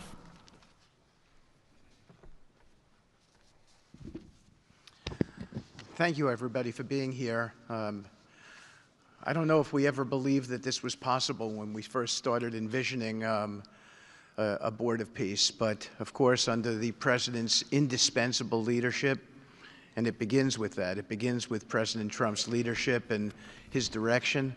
We are here today, and it's pretty amazing. I think we have some people to thank. We had an amazing partnership between the mediating countries, Qatar, Egypt, Turkey, Prime Minister Mohammed, You are an exceptional human being. You really are. Ali, thank you for everything you did. That's you right over there, Ali. Wherever Hakan is, Hakan, you were amazing. And so was Ibrahim and President Erdogan. And of course, to the Egyptians, Badr, I know you're smiling because we went through so much. And General Hassan was amazing. We all became friends here. And Prime Minister Sisi, President Sisi, pardon me, and so many others. But our team, JD, your insight, your counsel, and Marco, you're an amazing secretary, and it's a privilege to work for you. And Jared, you are my dear friend and the best partner I ever had. You are an amazing person. But Mr. President, it is my greatest honor to work for you. It is the blessing in my life. I've had many blessings. I don't have to be a practicing lawyer anymore, but this is my greatest blessing. But I also have to mention one other person who is important to this discussion. Oh, the Israelis, I forgot. Prime Minister Netanyahu. Without him, much wouldn't have been accomplished as well. And that's really important that we acknowledge him here today, and Ron Dermer. But a person who doesn't care much about the acclaim we have to acknowledge too, and that's you, Susie. Because I would come back and you would say to me on every trip, what can I do for you? This matters. And you are an inspiration for all of us. So I thank everybody, and let me get on to, am I going on to the next slide? Sure. Caroline? Sure. Okay. So with regard to the hostages, we're here today, again, I say it, I know it sounds redundant, but we're here today because of President Trump. Without him, none of this was possible. There were 251 hostages. 168 came out alive. 83 bodies were returned to their families so that they could grieve and remember their loved ones like in a normal way. In a way that brought their families together. So that was just as important. This was a monumental effort, and I want to tell a story about the President. Every time a hostage family came to visit with us, they were not on the President's schedule. I would walk down to the Oval Office, I would tell the President that there was a hostage family here, and he would say, Steve, bring them up. Every single time. Mm-hmm. And when we got the last 20 out, we had a celebration at the White House, and I could see the emotion on the President's face. And he came up to me and he said to me, I have to tell you, this is my 5th year in the Oval Office, and I don't know that I've ever had a more special time than this moment with these people, seeing them come home.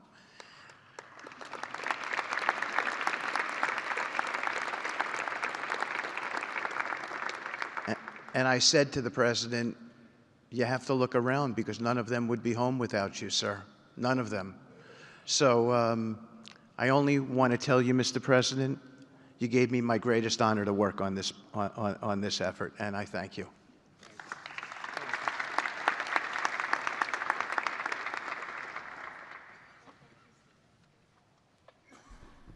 Thank you, Steve. Now you're going to hear directly from the team that has been tasked with implementing President Trump's 20-point plan for Gaza, beginning with our ambassador to the United Nations, Mike Waltz. Thank you, and thank you, Mr. President, Excellencies. First, let me wish everyone a happy and prayerful Ramadan. Thank you so much for joining all of us today. Mr. President, Excellencies, bottom line, humanitarian aid has absolutely surged since the Gaza war ended. Our Central Command, our great military, is working together with Israel, with the UN, so many countries here to coordinate the aid, to make sure there's deconfliction. Over 70 countries now are participating in our Civil Military Command Center, and here are the results. Aid is up. 4,200 aid trucks have entered Gaza each week for 13 consecutive weeks, the longest stretch of high-volume assistance to Gaza in years. Diversion is down significantly from prior to the ceasefire, with less than 1% diverted this month. Food supplies are way up. We are reaching the full 2.1 million Gazans with aid, up 5 times from the delivery levels before the ceasefire. The percentage of households experiencing severe hunger has dropped from about 30% to down to 1%. As of this past February, drinking water has doubled, and child malnutrition has been cut in half. If we could go to the next slide. Mr. President, only under your leadership and this great team could we bring together the United States, Israel, Egypt, Jordan, the UAE, the United Nations agencies. Mr. President, bottom line, like you, this is a board of action, not a board of endless talk or speeches, and these results are a true testament to your leadership and the leadership of this great team. We are saving lives, and it's an honor to be a part of it. Thank you, Mr. President. Dr. Ali Shaith. It is my honor to be here representing the National Committee for the Administration of Gaza. Thank you, President Trump, for your leadership, for your continued efforts. A new governing authority is now in place for Gaza, with a clear mandate and a clear commitment to establishing development and stability. However, we are operating in extremely difficult conditions. Large parts of Gaza Strip are severely damaged, destroyed actually. Humanitarian needs are acute. Law and order remain fragile. This is not normal operating environment, President, which is precisely why discipline and prioritization matter.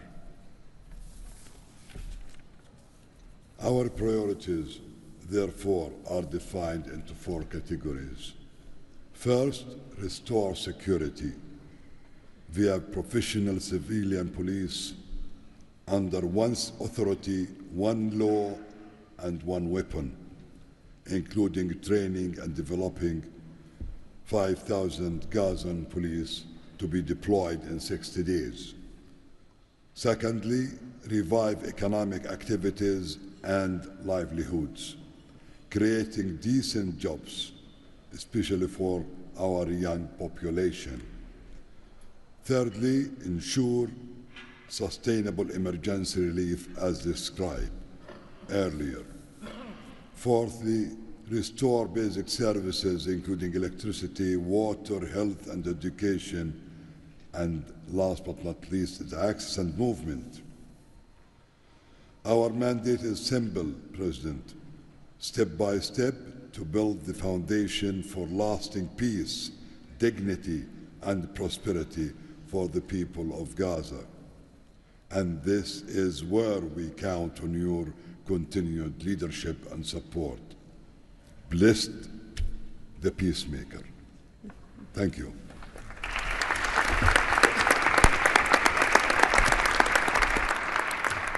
Thank you. Now, Nick Mladenov. Thank you, Caroline, and thank you, Mr. President. Today, we're very happy to announce that we're creating the Office of the High Representative for Gaza of the Board of Peace, which will be there to support, to guide, and assist the National Committee for the Administration of Gaza, hopefully removing the roadblocks that they will be facing in taking over civilian and administrative control of the Gaza Strip. We plan to work in full transparency under the guidelines of and supervision of the Board of Peace and the Executive Board. And of course, we will do that in great coordination with the Israel and with the Palestinian institutions, who we both require to make this work on the ground. And certainly with my very good colleague here, General Jefferson, the International Stabilization Force that is coming together. Mr. President, if I can actually use the opportunity to announce some breaking news that as of this morning, we started the process of recruiting Palestinian police force that Ali was just referring to. And just in the first few hours, We have 2,000 people who have applied to join a new transitional Palestinian police force to be formed in Gaza under the authority of the National Committee with the support of the Board of Peace, trained in Egypt, where we have received an excellent proposal of how to do that forward. And this is critical to what we need to do as we begin this process. And if we may move to the second slide. It is this Palestinian security force under the authority of the National Committee for the Transition Period that will allow us to ensure that all factions in Gaza are dismantled and all weapons are put under the control of one civilian authority. The only way to do that is the full implementation of the 20-point plan and the UN Security Council resolution, which binds us all to make sure that that is the way forward. We have now a fully agreed framework with the mediators on how to do this, and I thank very much the state of Qatar, Egypt, and Turkey for their excellent support in this. We now need to move forward on communicating it and negotiating the details of the implementation plan with the factions on the ground. But rest assured to all of you that we're on the right track, and if I can ask one thing of all of us, is to make sure that we have one message. There is no other option except the full demilitarization and decommissioning of all weapons in Gaza for reconstruction to begin and for people to have a new way of life going forward. Thank you.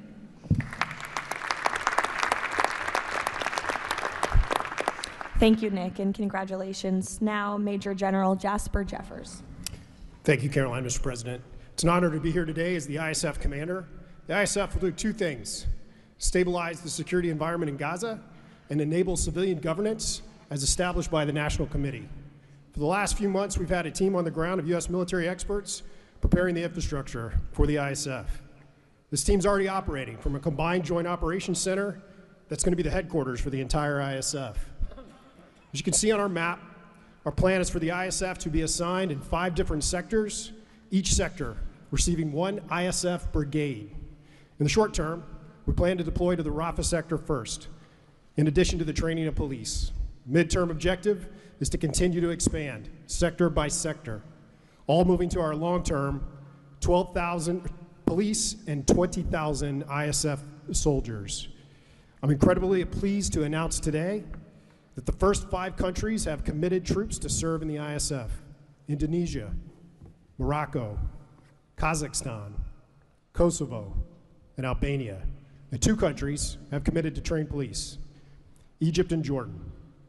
I would also like to announce that I have offered and Indonesia has accepted the position of Deputy Commander for the ISF. With these first steps, we will help bring the security that Gaza needs for our future prosperity and enduring peace. Thank you.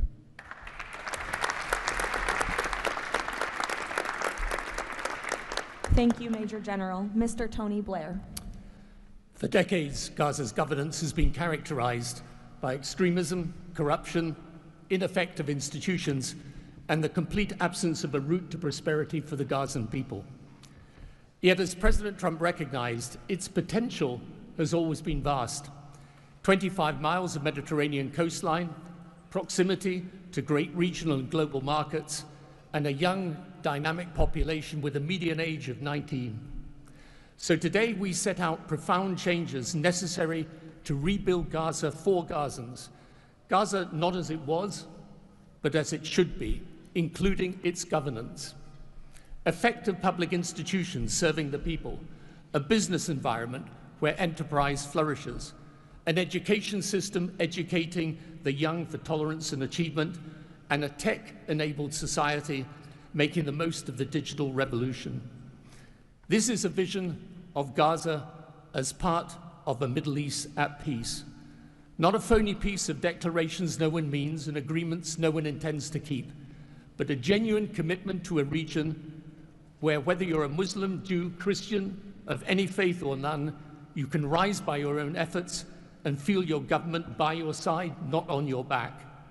That is the vision behind President Trump's 20-point plan for Gaza, and it remains the best, indeed the only hope for Gaza, the region, and the wider world.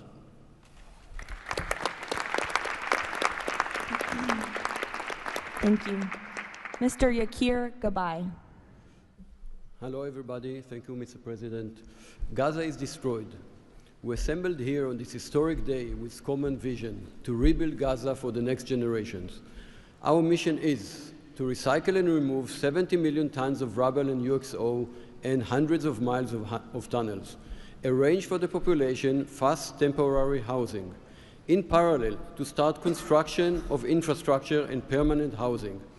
We have a detailed master plan for housing and infrastructure of modern schools and hospitals, manufacturing and agriculture, roads and trains, water and energy plants, logistic hubs, telecom, tech and data centers, sports and leisure facilities, seaport and airport, and much more. We lined up many regional contractors who build housing for millions of people in the Middle East. They will join the massive redevelopment with competitive pricing.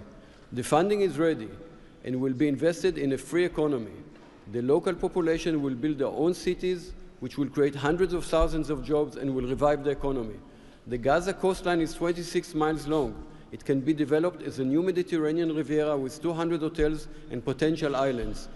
The value goes to the Gazans through the Gaza Sovereign Fund. This plan is all subject to a full disarmament of Hamas. Thank you very much. Together we will make this vision into a reality.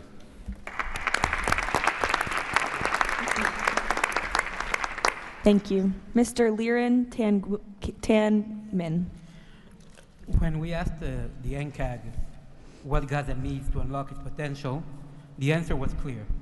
Reconnect Gaza to the world, digitally and economically, and replace corruption with an open, tax-free system. Gaza was once a vital trade hub between Asia and Europe. Reconnection is a return to its roots. Even the word gauze comes from Gaza, where silk was woven and exported to Europe. So, we brought together Palestinian, Arab, and American partners to deliver practical solutions. By July, Gaza's 2G network will be upgraded with free, high-speed access to essential services. The NCAG is building a secure digital backbone, an open platform, enabling e-payments, financial services, e-learning, and healthcare with user control over data. This effort is supported by our regional partners, and I believe you will hear some exciting news from them on that later today.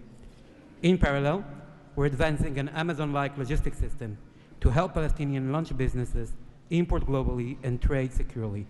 This will lower prices, drive growth, and help transform Gaza into an open, transparent, corruption-free economic zone. Thank you. Thank you. Mr. Mark Rowan. Mr. President, distinguished leaders, the goal is simple. Take the momentum all of you have provided and build it into something that is not just temporary relief, but something that provides a long-term foundation that will enable many of the goals we've spoken about today to be achieved. We plan to do this by gathering Gaza's productive assets in one unified structure. This will allow independent, professional, conflict-free management of the resources to benefit the Gazans. This will also enable expeditious planning and zoning and not fragmented projects that do not contribute to an economic whole. The potential here is tremendous, but it has to start somewhere. The start is in Rafah, where, as you heard, that will be the first place security is deployed. The plan is 100,000 homes for 500,000 residents plus $5 billion of infrastructure. Over time, 400,000 homes for the entirety of the population with more than $30 billion of infrastructure. Let me put it in financial terms. This is not a problem of money or collateral. This is a problem of peace. The coastline alone, $50 billion of value on a conservative basis. The housing stock, more than $30 billion as rebuilt. The infrastructure, more than $30 billion. $115 billion of value. It just needs to be unlocked and financed. Great. Thank you. Mr. Ajay Banga. Thank you, Caroline, and thank you, Mr. President. All this requires money. And so when the UN Security Council resolution got passed, we set about creating the Gaza Reconstruction and Development Fund At the World Bank, it's housed there. The World Bank's role is that of a limited trustee. We manage the donor contributions coming in of the type that the President said a little earlier in his opening remarks. And then we help to manage that money while it stays with us. And under the direction of the Board of Peace, we disperse the money for reconstruction and development projects in Gaza. This fund is ready to receive the donations that he spoke about just a little while ago. The second part of the story is that you as donors deserve the right to know that the money is being used in a transparent way. We are helping, along with the Board of Peace, which takes the ownership of ensuring that the right kind of financial, legal, and oversight mechanisms are being put in place. We've even assigned a financial controller from the World Bank on a secondment basis to the Board of Peace to ensure that we can try and help build the best standards in this process. Now, this is just the beginning. This work is going to need 2 or 3 things that the World Bank Group can bring to the table. The first is leveraging of public finance. Because of our AAA rating, we have the ability to leverage private bond money to help to create the resources we need to do what Mark just talked about. The second is we can de-risk private investing. And the third is we have people on the ground and expertise and knowledge of doing this kind of work in other markets. We want to be not an armchair critic of a process, but an active participant in giving Gazans and people in the region the opportunity of the lives they deserve the one time we get the chance. So thank you again.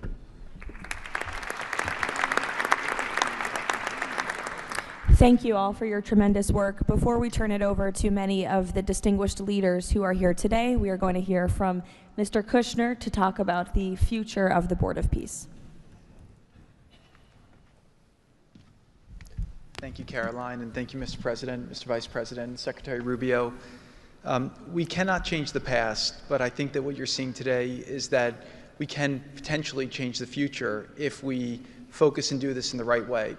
We tried to structure this meeting like a proper board meeting, like we do in the private sector, where we have all the preparation, we get the right people together, and we really report on what our challenges are, what the opportunities are, and what are the approaches. What you've seen today is just a small sample of the work that's been done, and I really want to thank the entire team that's worked so hard at this. A lot of these people are volunteers. They're doing this not for any personal gain. People are not personally profiting from this. They are really doing this for their children and for their grandchildren and because they want to see peace. One small anecdote is Liran said to me, "Are you sure I should be presenting? I'm a Jewish Israeli and I'm working on Gaza and all these things." And I said, "That's exactly why you should be presenting today." If Jews and Muslims work together, Israelis and Palestinians with Americans and English and Bulgarian and people from all around the world, then we can kind of join on a common goal, which is peace and togetherness, and that's really what we've done. I want to thank President Trump. I remember working with you on your first foreign policy speech in 2016 that you gave at the Mayflower Hotel, and at the time, those ideas were considered to be very, very radical. What I saw as somebody who didn't have any foreign policy experience were just common sense ideas. Why can't the world be better? Why can't there be peace? Why can't there be more prosperity for all people in all ways? And I think over the last decade, you really have changed the way that the world thinks about a lot of these things. And I think that this organization is bringing a new approach and new ideas and new people together in order to effectuate it. I'd really like to thank all the countries that joined on very early. I see this as a very self-selecting group of countries that really believe that the future can be different and wanted to join in partnership and put their reputations and their resources and their time and their ideas on the way to say, these are the challenges we're putting into that we're solving in our own countries. We want to come with new ideas because we've achieved success and we believe that the world can be better in that regard.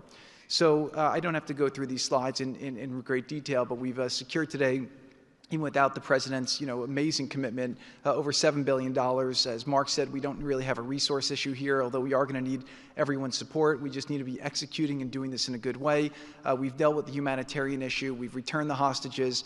But the one final thing I just want to talk about as well from our perspective is that the President Trump, in his heart, wanted to get the hostages home, but he also really wanted to help the people of Gaza. He saw the suffering that they were enduring, not through fault of their own, because of the bad leadership that they had, the situation they were born into. The war was a horrific, horrific situation. And I think through this process, thanks to Ali and the committee, we are now here to fully support the committee. We are here to help the people of Gaza, to lift them up and give them every opportunity to succeed. And we really see this as a partnership with them and with the Israelis to see if we can create an environment that can be peaceful, that can be functional, that can offer people the opportunity to really live a better life. And I think you've seen some of the work today, and hopefully we'll be successful. Like I said the last one, failure is not an option, and we have to really push forward and keep finding ways to succeed with this. So really thank you, President Trump, Vice President Vance, and Secretary Rubio, and obviously Steve, who's been, like he said about me, I feel just about him. Working through all these challenges has been an absolute honor and a pleasure with you, and I've really been very lucky to have your partnership. So really thank you all, and I'll give it back to Caroline. Thank you. Thank you, Jared. The war Hamas began has left. The war Hamas began has left Gaza in ruins. Yet from these ruins, a new future will rise. President Donald Trump unparalleled achievements in just a few months. The United States, together with key regional and global partners, has signed the 20-point Gaza Peace Plan, a blueprint for security, peace, and prosperity. All the hostages returned, the living ones to their homes and the deceased to burial. Ceasefire is stable, and the killings from both sides reduced by 99%. The United Nations Security Council approved the establishment of the Board of Peace chaired by President Donald Trump, a governing body dedicated to providing security, infrastructure, and homes for Gaza's people, ushering in the new dawn for Gaza. The new Palestinian Technocratic Government of Gaza, the NCAG, was elected with consent of all parties, including the Palestinian factions, Israel, and the Arab countries. Rafah border crossing with Egypt was open. The NCAG will secure the disarmament of Gaza to ensure one authority, one law, and one weapon. The United States and its partners, in coordination with the World Bank, are pledging billions of dollars to rebuild Gaza. Safe areas are being established in Rafah and later across the Gaza Strip, where families can receive shelter, food, health care, and education. In Rafah, Gazans will build their first new city. The NCAG, with the Board of Peace, will expand development across the entire Strip, employing hundreds of thousands in reconstruction and business activity. Transportation, water, and energy systems will be restored, and a modern economy will begin to emerge. Children will return to classrooms with a curriculum that promotes tolerance, dignity, and peace. Our goal by year 3, Rafah fully rebuilt, unemployment curbed, and Gaza connected to the world through an Abrahamic gateway, linking it with Egypt, Israel, Jordan, Saudi Arabia, the UAE, and extending to India and Europe. By year 10, Gaza will be self-governed, integrated into the region with thriving industries and housing for all. This is the framework for Gaza's rebirth: secure, prosperous, and peaceful.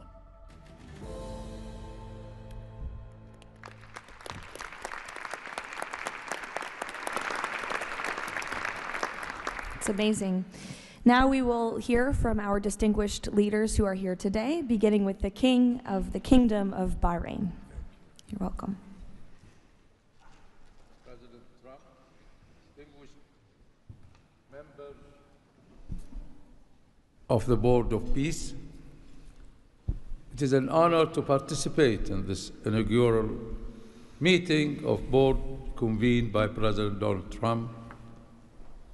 I take this opportunity to extend my heartfelt congratulations on this worthy and timely initiative. The meeting comes during the holy month of Ramadan, where we will pray to Almighty God that our endeavors will bring peace, security, prosperity to the world. As a founding member of the Board of Peace, the Kingdom of Bahrain recognizes and endorses the tremendous potential of this body, the extraordinary drive of its chairman, and his sincere efforts to unify nations in our common objectives of fostering and enduring peace for the Middle East. We greatly appreciate President Trump's initiative and presenting the Gaza peace plan and establishing this board as a vital platform for dialogue, action, and delivery. As we embark on this historic journey together, we urge all peace-loving nation organizations and groups to actively engage in the successful implementation of the second phase of the Gaza peace plan. This includes ensuring a lasting ceasefire in Gaza, facilitating its reconstruction, and providing hope and new opportunities for the people of Palestine and Israel. This inaugural meeting of the Board of Peace marks an extraordinary and pivotal chance to envision a new future to Gaza, one that emerges from the ruins of conflict to building a landscape of security, aspiration, hope, and opportunity for its people. And reaffirming our commitment to this vision, the Kingdom of Bahrain has contributed the funds towards the operations and administration of the Board of Peace, and today we announce our readiness to provide the necessary infrastructure and skills to establish an effective government digital services platform for Gaza. Our decision to join the Abraham Accord and enter into the FIFA agreement with the United States reflects our commitment to advancing peace and stability in the Middle East. The United States' historic and ongoing presence in our region has served as a positive force for stability, and we remain dedicated to strengthening our partnership. We look forward with optimism to working with the Board of Peace and all of our international partners who share our ambitions for a brighter future for all. Thank you, Mr. President.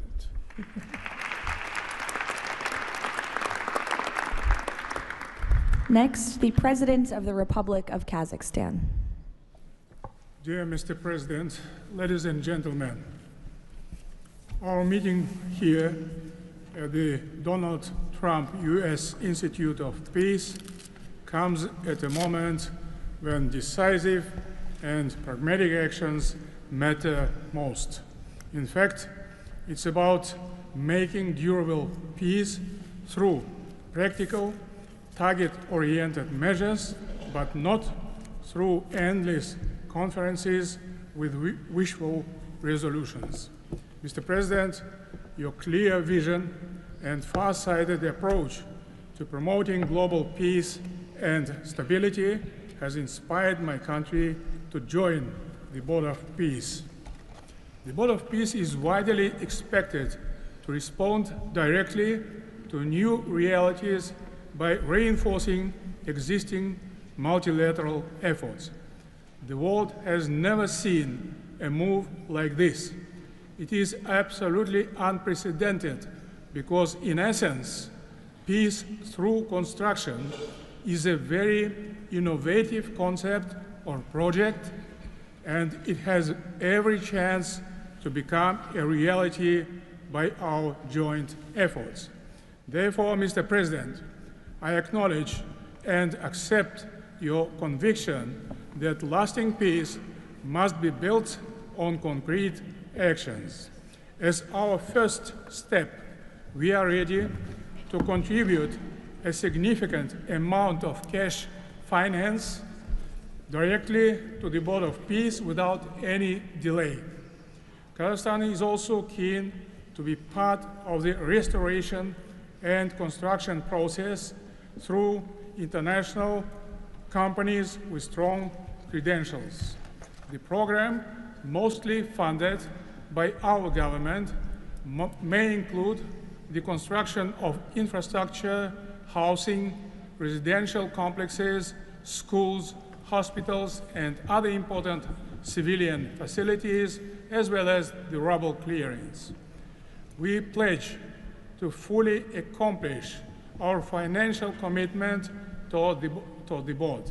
As one of the world's major producers of wheat, Kazakhstan is ready to provide humanitarian assistance to enhance food security in Gaza and beyond. Kazakhstan plans to provide 500 scholarships to Palestinian students to pursue academic programs in our universities over a 5-year period. We can share our internationally recognized e-government expertise and other digital solutions.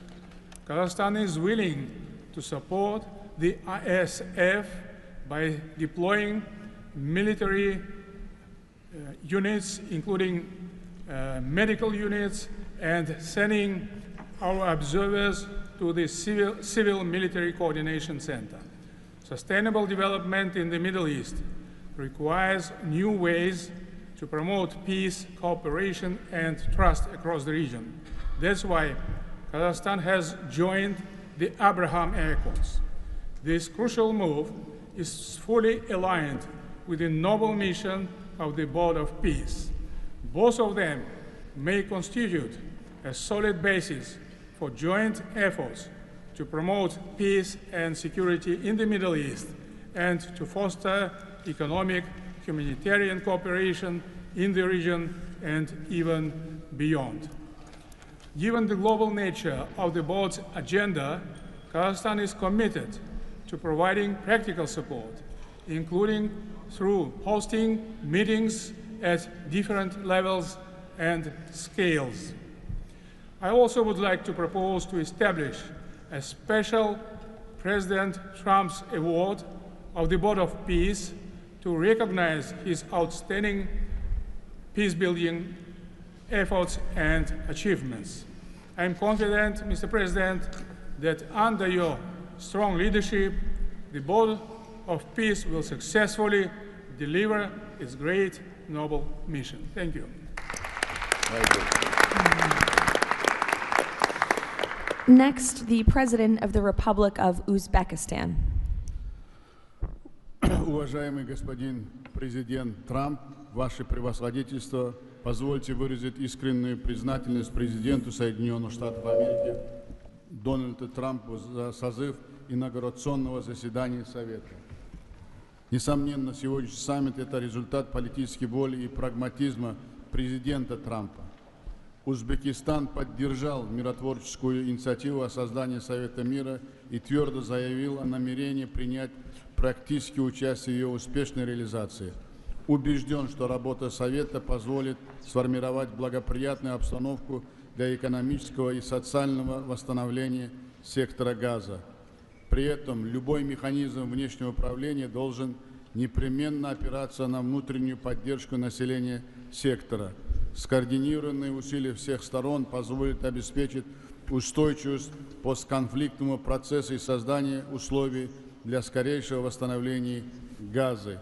Подчеркну, что Узбекистан готов внести посильный вклад в возведение жилых домов, детских садов, школ и больниц. Уважаемые друзья, символично, что нынешний саммит проходит в Институте мира имени Дональда Трампа. Наша встреча является ярким проявлением международной солидарности, миротворчества и общего стремления к улучшению ситуации на Ближнем Востоке. Мы должны использовать эту историческую возможность для построения новой Газы с процветающей экономикой и достойными условиями жизни для всего населения. Благодарю за внимание.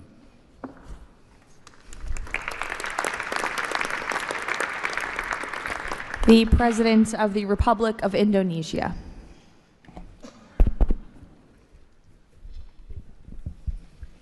President Trump, distinguished delegates, Indonesia, from the first day that we studied President Trump's 20-point plan, we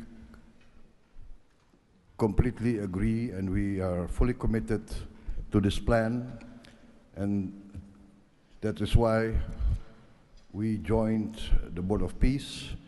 We are committed to its success. We know there will be a lot of obstacles, there will be a lot of difficulties, but we are very optimistic with the leadership of President Trump. This vision of real peace will be achieved. There will be problems, but we will prevail. We will achieve our dream of peace in Palestine, peace, a lasting and peaceful solution for the Palestinian problem and in Gaza. The achievements of the ceasefire is real. We commend this, and therefore we reaffirm our commitment to contribute significant number of troops, up to 8,000 or more if necessary.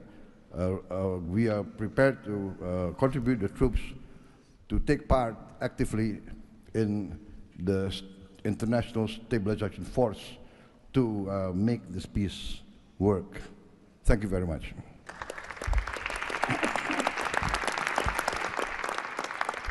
The President of Romania. First of all, President Trump, thank you for convening this very important meeting, and thank you for your involvement and leadership for the peace plan in Gaza, a peace plan that have been comprehensive and stable, and also for your efforts and results in other parts of the world. I think everyone desires peace, stability, prosperity in Gaza, but the question is how to act for, and it's why this meeting and this format is important. What Romania can do, first, on the humanitarian situation, we can increase the number of flights in order to extract children with disease and to treat in Romanian hospitals. We've done already, and we can do for 1,000 children and 4,000 family members. Secondly, we had a good expertise in emergency response system, like ambulance, fire systems, and we can help in order to rebuild that system, and we can donate some equipment. Third, we are already offering some scholarships for Palestinian students, and we can extend the program, and we can help also to rebuild, refurbish the schools in Gaza. And fourth, I think the most important, we had also some expertise. We can help to rebuild the institutions, like police, like justice, like public administration. We have done that in other parts of the world, so we have some expertise. We can contribute with experts, with trainers. And also it's important to say that we have traditionally good relation with the Jewish people and with the Palestinian people, so it will help. So we can count on us. Thank you. The Prime Minister of the Republic of Albania. Thank you for inviting me to be part of this journey, Mr. President. The fully aligned bipartisan vote of support this initiative received in our parliament speaks for itself about how honored Albania is to be a founding member of this new organization. Many in Europe say the Board of Peace is meant to substitute the United Nations. It does not look to me like an attempt to replace the UN, but if it helps shake that agonizing giant and inshallah wake it up, then God bless the Board of Peace. Mr. President, we commend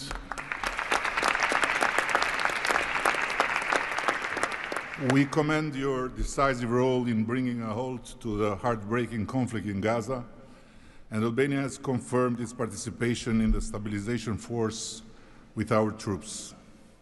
At the same time, I propose that this board invite all countries to contribute directly by building a dedicated public facility for Palestinian children, and in doing so, the world would help the children of Gaza, who are the most innocent hostages of the lunacy of Hamas. to grow within the tangible presence of the largest chain of hands humanity has ever joined together, by not only putting the money, but bringing their own architects in this, so the world will transform an wound of history into an oasis of hope, where compassion takes concrete form and the future is shaped around those who deserve it most, the next generations of Palestinians.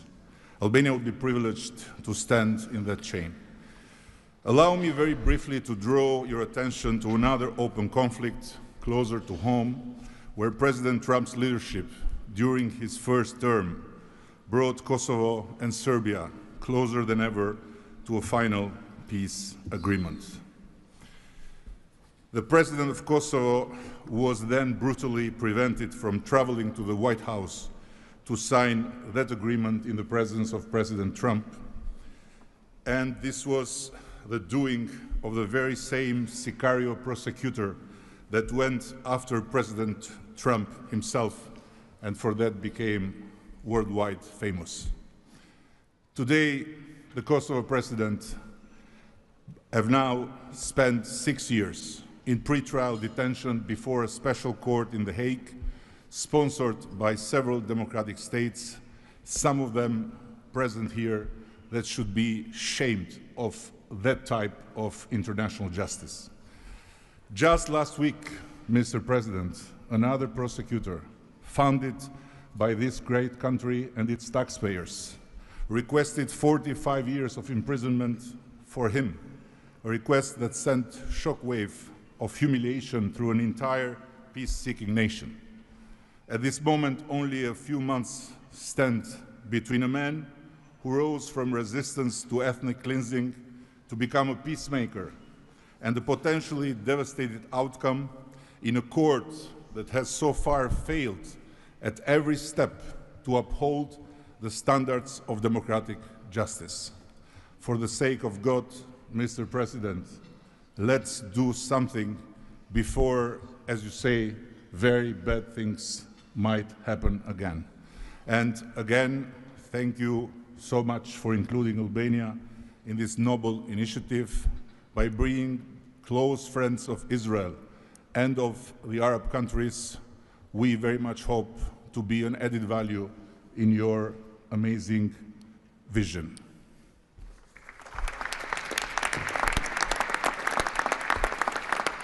Next, the Prime Minister of Egypt. Your Excellency President Donald Trump, distinguished participants, I thank President Trump for convening this meeting. His Excellency's direct involvement and commitment to promoting peace in the region has been instrumental in achieving an end to the conflict in Gaza, which was previously considered untenable. Egypt supports President Trump's vision to usher in a new era of peace and coexistence among the people of the region, in which the Palestinian people enjoy the rights to self-determination and statehood, in accordance to relevant international resolutions. Egypt also appreciates President Trump's firm position on rejecting the annexation of the West Bank. Egypt supports the mandate of the Board of Peace as a principal framework for governing the transitional period in Gaza. It is necessary to fully empower the National Committee for the administration of Gaza to function effectively from within and throughout the Strip. Also, preserving the institutional and geographical link between the West Bank and Gaza is vital for the Palestinian Authority to eventually resume its role in Gaza. Within the framework of Egypt's support to President Trump's plan, Egypt will continue its effort to train Palestinian police personnel to maintain security within the Strip. Egypt values President Trump's position rejecting the deportation of the Palestinian people from Gaza as reflected in the 20 points plan, and stresses the importance of initiating early recovery projects in the whole of the Strip in a manner that preserves its geographic unity. Let us consider today's meeting as an initial step in advancing these objectives. Again, thank you, Your Excellency President Trump. Thank you. The Prime Minister of the State of Qatar. Thank you. Mr. President, distinguished members of the Board of Peace, thank you for convening this meeting under the banner of peace. Qatar reaffirms its commitment to the Board of Peace as it was committed to the very first day of the mediation efforts. From that day until the end, when we have witnessed in that historical moment in Sharm el-Sheikh the signing of this agreement together with our partners. For decades, this conflict has burdened our region and the world, and our responsibility remains to achieve a just and lasting resolution. The board, under the President Trump leadership, will advance the full implementation of the 20 points plan without delay, ensuring fairness and justice for both Palestinians and Israelis. In this spirit, Qatar pledges $1 billion in support to the board mission aimed at reaching a final resolution that fulfills Palestinian aspiration for the statehood and recognition, and the Israeli aspiration for security and integration. We will also continue our humanitarian coordination together with our UN partners and the Board of Peace. Thank you very much. Thank you. The Deputy Prime Minister and Foreign Minister of the UAE. Mr. President, thank you for gathering us today. I really hope that the beginning of Ramadan will give us all guidance towards peace, coexistence, and living in prosperity with each other. Mr. President, just over 5 years ago, you with your friend, my president, Sheikh Mohammed, and the Prime Minister of Israel launched the Abrahamic Accords. And since then, we've managed not only to work with you, with Israel, towards a better future for the region, but even when October 7th took place, the UAE managed to work with Israel in providing, since the war started, almost $3 billion of assistance to the Palestinian people in Gaza. Today, Mr. President, the UAE announces a further $1.2 billion for supporting Gaza through the Board of Peace, which I'm delighted that I've been working with so many friends like Steve and Jared, Secretary Rubio, who's been so inspiring in so many other ways, on so many other fronts, looking forward working with him for in the future. And Mr. President, if it wasn't for your support, I think this board would not have been gathered. We would not have had the meeting in New York to end this war, when you gathered 8 leaders of the region to end this war. So, Mr. President, during Ramadan, we pray for your success. Thank you. Thank you. The Minister of Foreign Affairs of the Kingdom of Morocco. Thank you. Mr. President, His Majesty King Mohammed VI welcomes and supports your vision and leadership to foster peace and prosperity around the world, and in particular in the Middle East. Thanks to your peace plan for Gaza, a ceasefire was achieved, a tragic war was ended, lives were saved, and a pragmatic and forward-looking approach to rebuild Gaza was crafted. Today, as a committed founding member of the Board of Peace and upon instructions of His Majesty King Mohammed VI, Morocco is pledging the following in honor of the President Trump's visionary peacemaking. 1, Morocco has already made the first ever financial contribution to the Board of Peace. 2, Morocco is ready to deploy police officers and train policemen from Gaza. 3, Morocco will deploy a high-ranking military officers to ISF Joint Military Command. 4, Morocco will deploy a military field hospital. 5, Morocco is ready to lead a de-radicalization program to fight hate speech and promote tolerance and coexistence. To conclude, allow me, Mr. President, to briefly highlight 4 elements. The conditions set in phase 2 of the your 20-point plan should be met for the success of our action. Preserving stability in the West Bank is crucial. The Palestinian ownership is important through legitimate institutions. Lastly, you are, Mr. President, the only leader able to bring peace to the Middle East.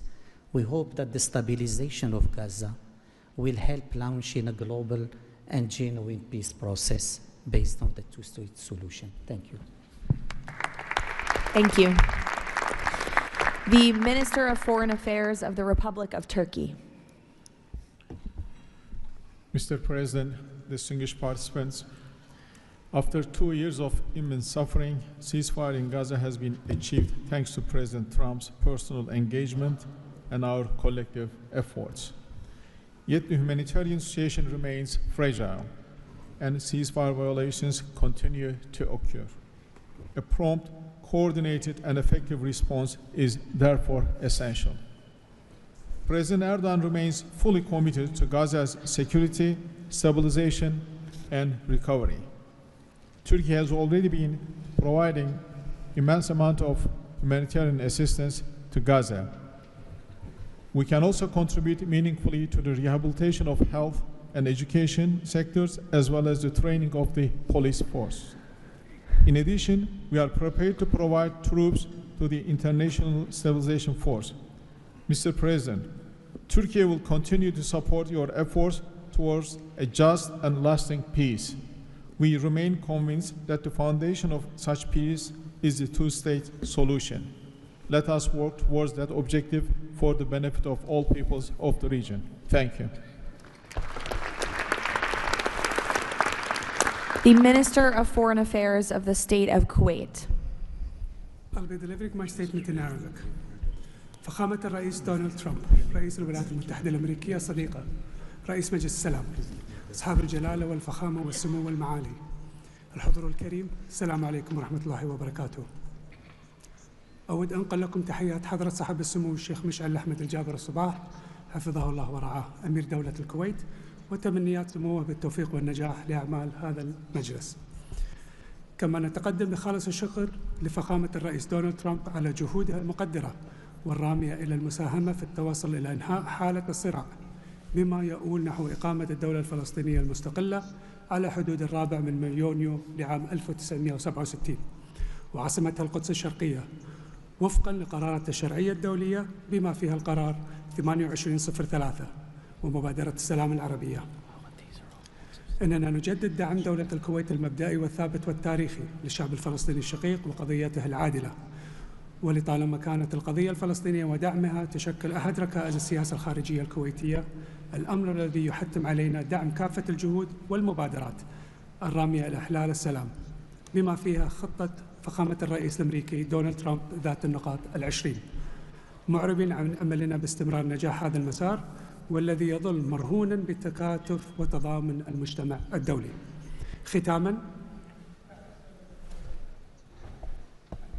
مالية بقيمة $1 مليار أمريكي على مدى السنوات القادمة دعما لجهود مجلس السلام وتأكيدا على التزام دولة الكويت الثابت بدعم كل مسعى يهدف إلى رفع المعاناة عن الشعب الفلسطيني الشقيق وتحقيق الأمن والاستقرار في غزة.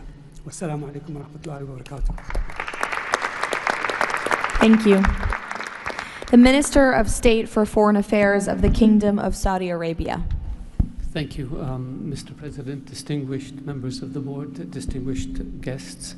It is a pleasure to be here with you as we embark on a journey towards establishing a lasting and just peace in the Middle East, a peace that results in two states, Israel and Palestine, living side by side in peace and security, a peace that results in transforming our region from death and destruction to hope and prosperity by integrating the region, bringing together its resources and unleashing its potential. The Kingdom of Saudi Arabia, Mr. President, has been seeking peace and justice in the Middle East for a very long time. In 1981, King Fahd offered the 8-point plan, which was adopted by the Arab world at the summit in Fez, that essentially established or reconfirmed the notion of land for peace. In 2002, Saudi Arabia, the late King Abdullah, launched the Arab Peace Initiative, which was adopted by the Arab world unanimously, as well as by the Islamic world. Today, the custodian of the Holy Mosque, King Salman bin Abdulaziz, and His Royal Highness Crown Prince Prime Minister Mohammed bin Salman are working towards realizing a vision for peace and prosperity and security and integration in our region. So, Mr. President, we look forward to working with the Board of Peace to establish this noble objective, and I'm pleased to announce that King Mr. Adveba will pledge $1 billion over the next few years in order to achieve this objective, to work towards alleviating the suffering of our Palestinian brothers and bring them the peace that they and the whole region so desperately desires. So thank you very much and good luck to all of us. Wassalamu alaikum wa rahmatullah. I know there were a few more leaders who wanted to quickly share a few words, so we will go to the President of the Argentine Republic, Milei. Señor Presidente, distinguidos miembros del Board of Peace, la nueva Argentina ha adoptado una posición clara en política exterior. Defendemos de forma inclaudicable el derecho a la vida, la libertad y la propiedad y sus instituciones derivadas, la igualdad ante la ley, la libertad de expresión y el libre comercio. La defensa de esos derechos no es negociable, es un prerequisito para la paz. Pero no todos los actores internacionales juegan con las mismas reglas. Hay quienes rechazan esos derechos, los pisotean y se benefician de lo que los demás respeten. Frente a ellos, la buena voluntad no alcanza. Necesitamos instituciones con voluntad y capacidad de hacer valer las reglas. La paz duradera no se construye sobre consensos que ceden en lo fundamental. Se construye sobre la determinación de defenderlo, si vis pacem para bellum. La Argentina participa de este Consejo con la convicción de que la paz exige decisión política y una arquitectura institucional capaz de sostener soluciones reales en el tiempo. El presidente Trump ha predicado con el ejemplo, mediando el acuerdo de paz en Gaza, acuerdo que luego ratificó la resolución 2803 del Consejo de Seguridad de las Naciones Unidas. El Consejo de la Paz nace como expresión de ese liderazgo, con el mandato de ejecutar un plan de pacificación y reconstrucción y los mecanismos para hacerlo, entre ellos una fuerza internacional de estabilización. En esta etapa inicial, Argentina está lista para contribuir. Ponemos a disposición la colaboración de nuestros cascos blancos. Nuestra trayectoria en operaciones de paz es un capital probado que ponemos al servicio de la fuerza de estabilización. Creemos en una diplomacia que asume riesgos para alcanzar la paz.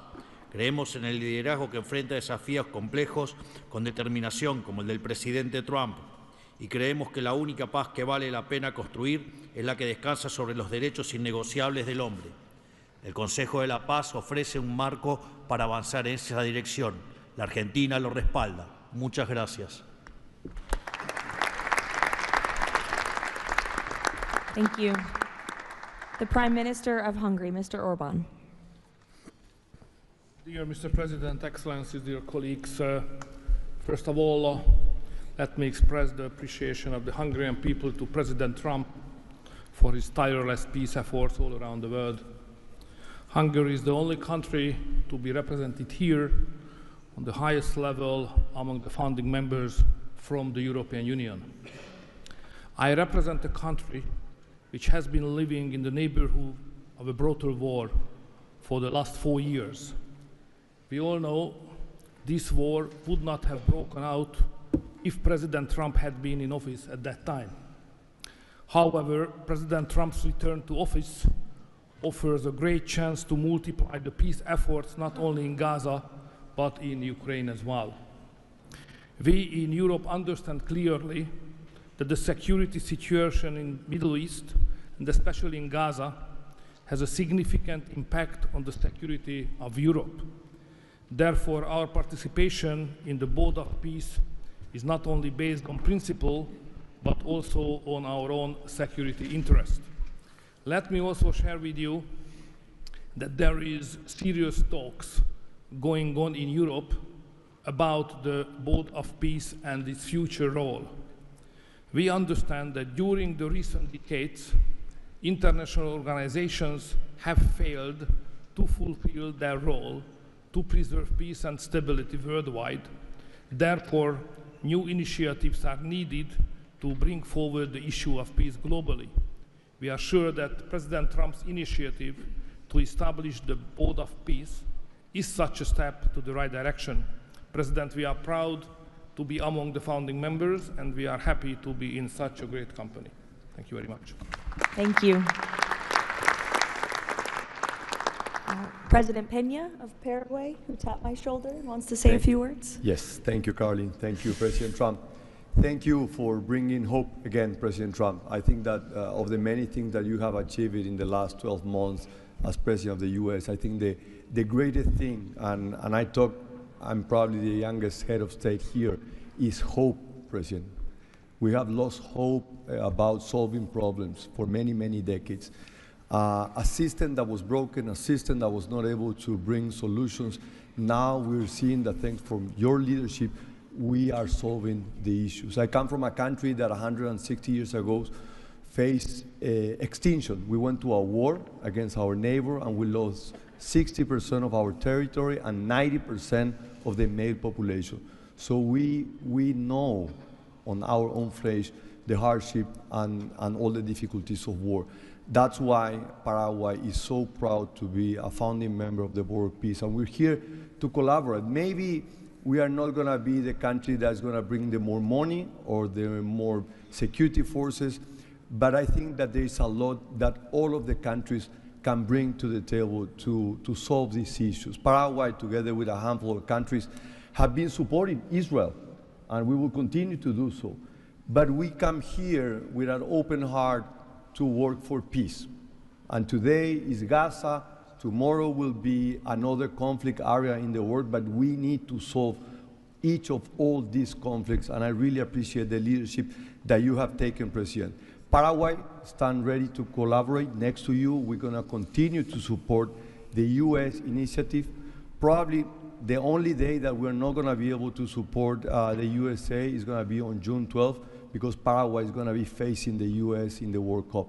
Thank you very much. Thank you. The Minister of Foreign Affairs of the State of Israel, please. Thank you. President Trump, this is an important day. Your historic actions have proven time and again. You are a leader who takes initiative, forges new paths, and works toward a better future for the entire world.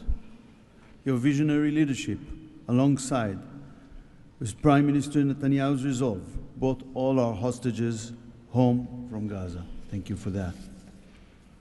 I'm proud to represent here the State of Israel that stood through such a difficult war for 2 years on 7 different fronts, demonstrating resilience and strength.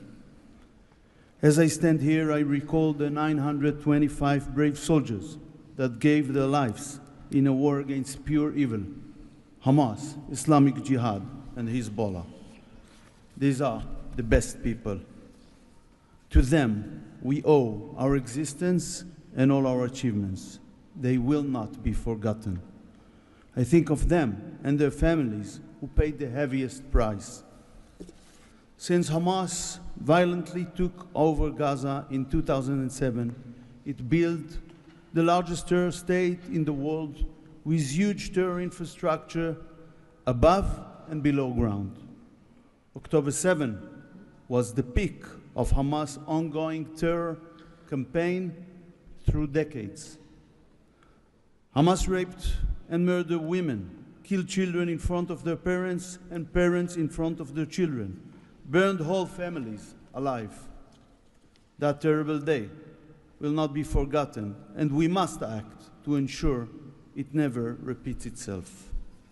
Distinguished leaders, our previous plans for Gaza failed because they never addressed the core issues: terror, hate, incitement, and indoctrination.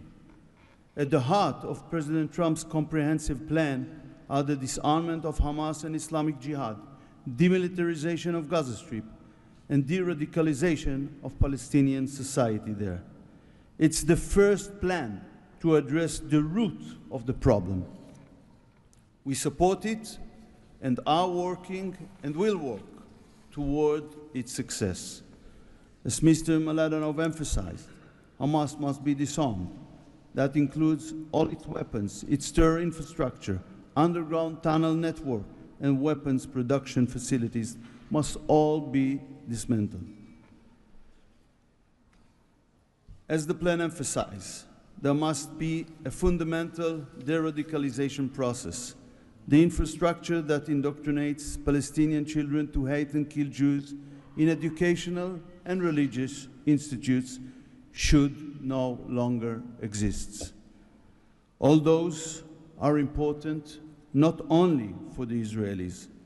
Gazans have lived under a terror regime for decades. The people of Gaza must be liberated from these terrorists. I want to make this opportunity to wish Muslims around the world Ramadan Kareem. Distinguished leaders, President Trump's visionary leadership creates, for the first time, an opportunity for a better future. On behalf of Israel, I say thank you, Mr. Trump. Thank you for your leadership. Thank you. Lastly, the Prime Minister of Pakistan.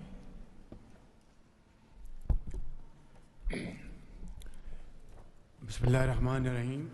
Your Excellency, President Donald J. Trump, members of the Board of Peace, distinguished guests, ladies and gentlemen, Assalamu alaikum and a very good morning. It's a great honor, Mr. President, to attend this inaugural Board of Peace meeting in this holy month of Ramadan, and may God reward you and make you successful in your efforts to bring lasting peace in Gaza. Mr. President, we deeply appreciate your unique initiative and your dynamic leadership in advancing peaceful solutions to conflicts across the globe. Your bold diplomacy has surely brought calm to many international serious hotspots. Your timely and very effective intervention to achieve ceasefire between India and Pakistan potentially averted loss of tens of millions of people. You have truly proved to be a man of peace. And let me say, Mr. President, you are truly savior of South Asia. The people of Palestine have long endured illegal occupation and immense suffering. And to achieve long-lasting peace, it is very important that ceasefire violation must end to preserve lives and advance reconstruction efforts. The people of Palestine must exercise full control of their land and their future in line with UN Security Council resolutions. Mr. President, we must work together towards a credible pathway to Palestinian self-determination through the establishment of an independent, sovereign, and contiguous state of Palestine in line with the relevant resolutions. Mr. President, we hope that under your visionary and dynamic leadership, we will ensure a just and lasting resolution to the issue of Palestine. And today is a day which will mark a place in the annals of history that through your efforts, through your untiring support and great efforts, long-lasting peace in Gaza will be achieved, will be your legacy for all time to come. Thank you.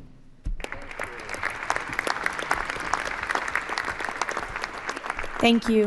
We will now hear from the president of FIFA, Giovanni, to share more about FIFA's new partnership with the Board of Peace. Thank you, Caroline. dear President, distinguished leaders, dear friends, I just have 3 quick points I want to mention now. Football, that's the first point, football, or soccer as it is called, here is the world's universal language. It is spoken by 6 billion people, 6 billion fans who have the same feelings. It's about hope, it's about joy, it's about happiness, it's about coming together, and it's about uniting the world. Mr. President, we will unite the world here this summer during the World Cup, but if we truly want to unite the world, we need peace, of course.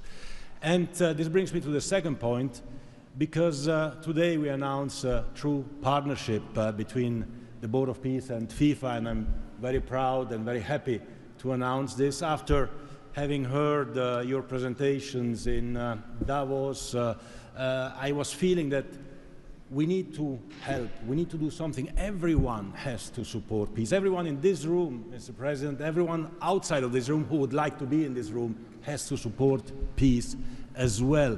We all have to contribute for this, and that's why FIFA wants to contribute, because we don't have to just rebuild houses or schools or hospitals or roads. We also have to rebuild and build people, emotion, hope and trust. And this is what football, my sport, is about. And the third point is that, of course, as you all know, images speak louder and better than words. So we prepared a short video, and you can watch this video. I invite you to look at it carefully. Thank you very much. God bless peace, and God bless the Board of Peace. Ramadan Kareem. Thank you.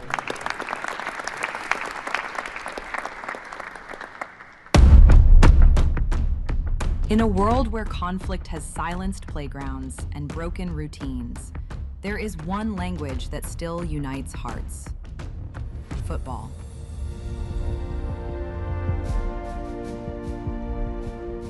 A simple ball, a shared field, a reason to believe again.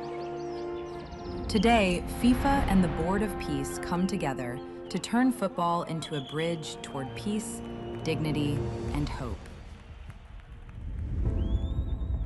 Through this partnership, a complete football ecosystem will be created.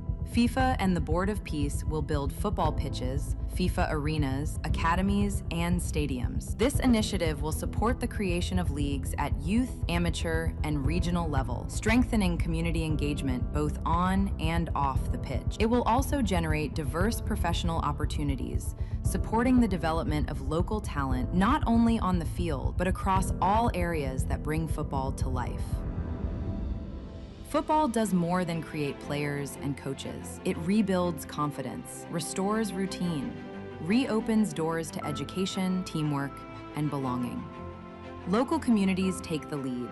Parents, teachers, volunteers, youth leaders, all becoming part of a shared mission to heal, to rebuild, to move forward together. Around every pitch, new emotions and long-lasting memories emerge. Community matches, fan gatherings, youth education, and sport programs. New job opportunities appear to become coaches, players, sport doctors, administrators, events organizers. We will create football ecosystem with thousands of people to be involved and engaged constantly. Together, FIFA and the Board of Peace will build, in Gaza, 50 FIFA arena mini pitches, with a cost of around $50,000 per unit. This represents a $2.5 million investment.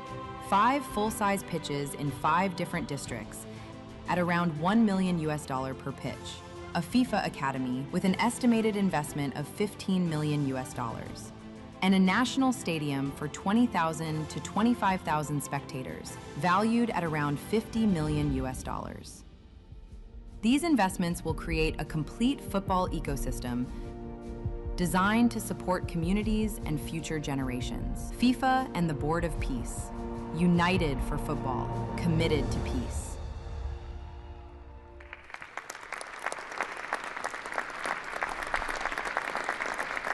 Thank you, Gianni. That's wonderful.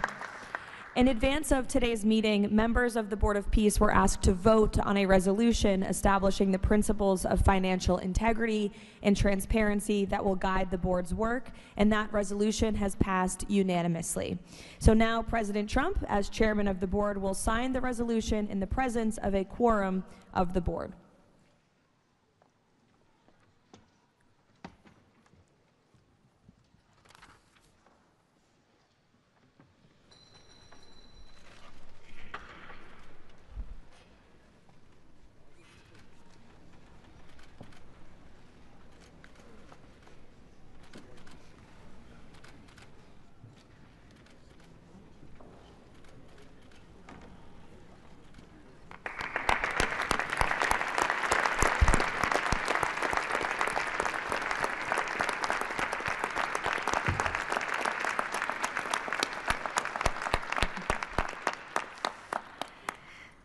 Now, while this is not a fundraiser, the Board of Peace has already inspired remarkable support from so many on this stage.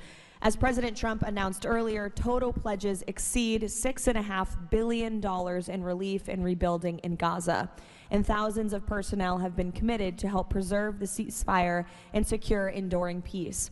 I would like to ask the heads of the following delegations to join President Trump on stage as he signs the fundraising pledges: Albania, Azerbaijan, Bahrain, Egypt, Indonesia, Jordan, Kazakhstan, Kosovo, Kuwait, Morocco, Qatar, Saudi Arabia, the UAE, and Uzbekistan. Please join the President as he signs the fundraising pledges.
Congratulations.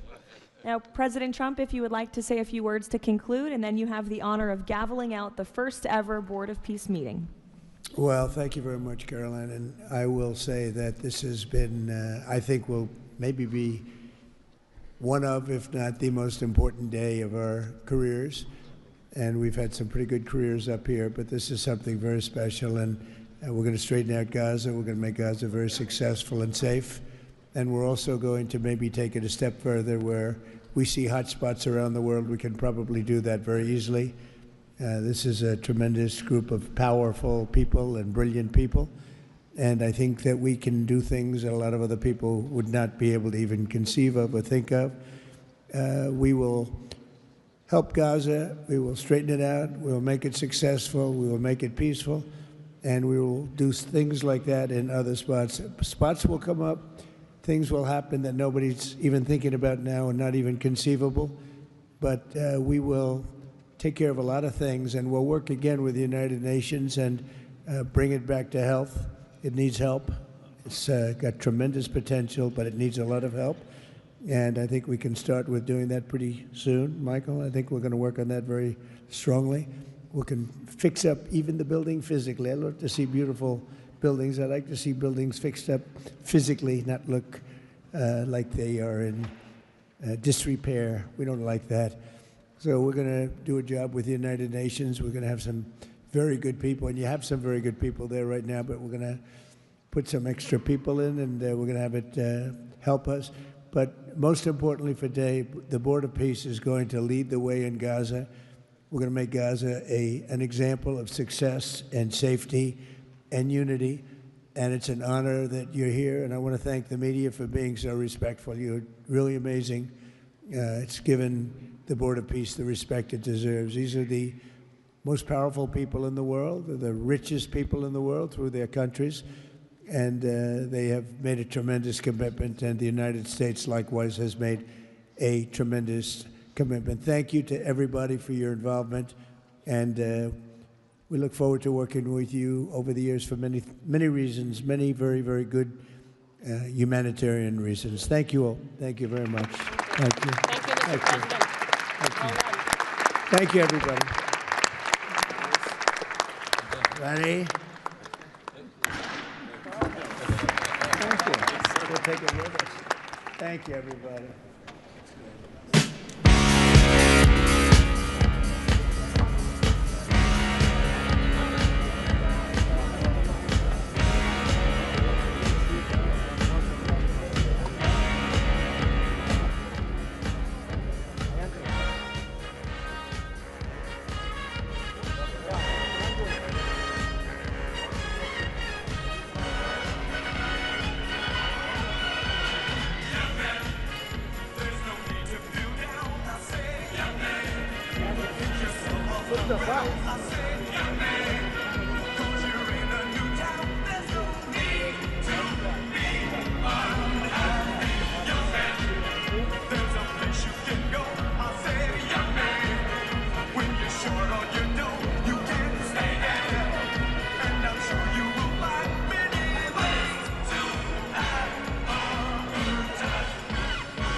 It's fun to stay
Dawn.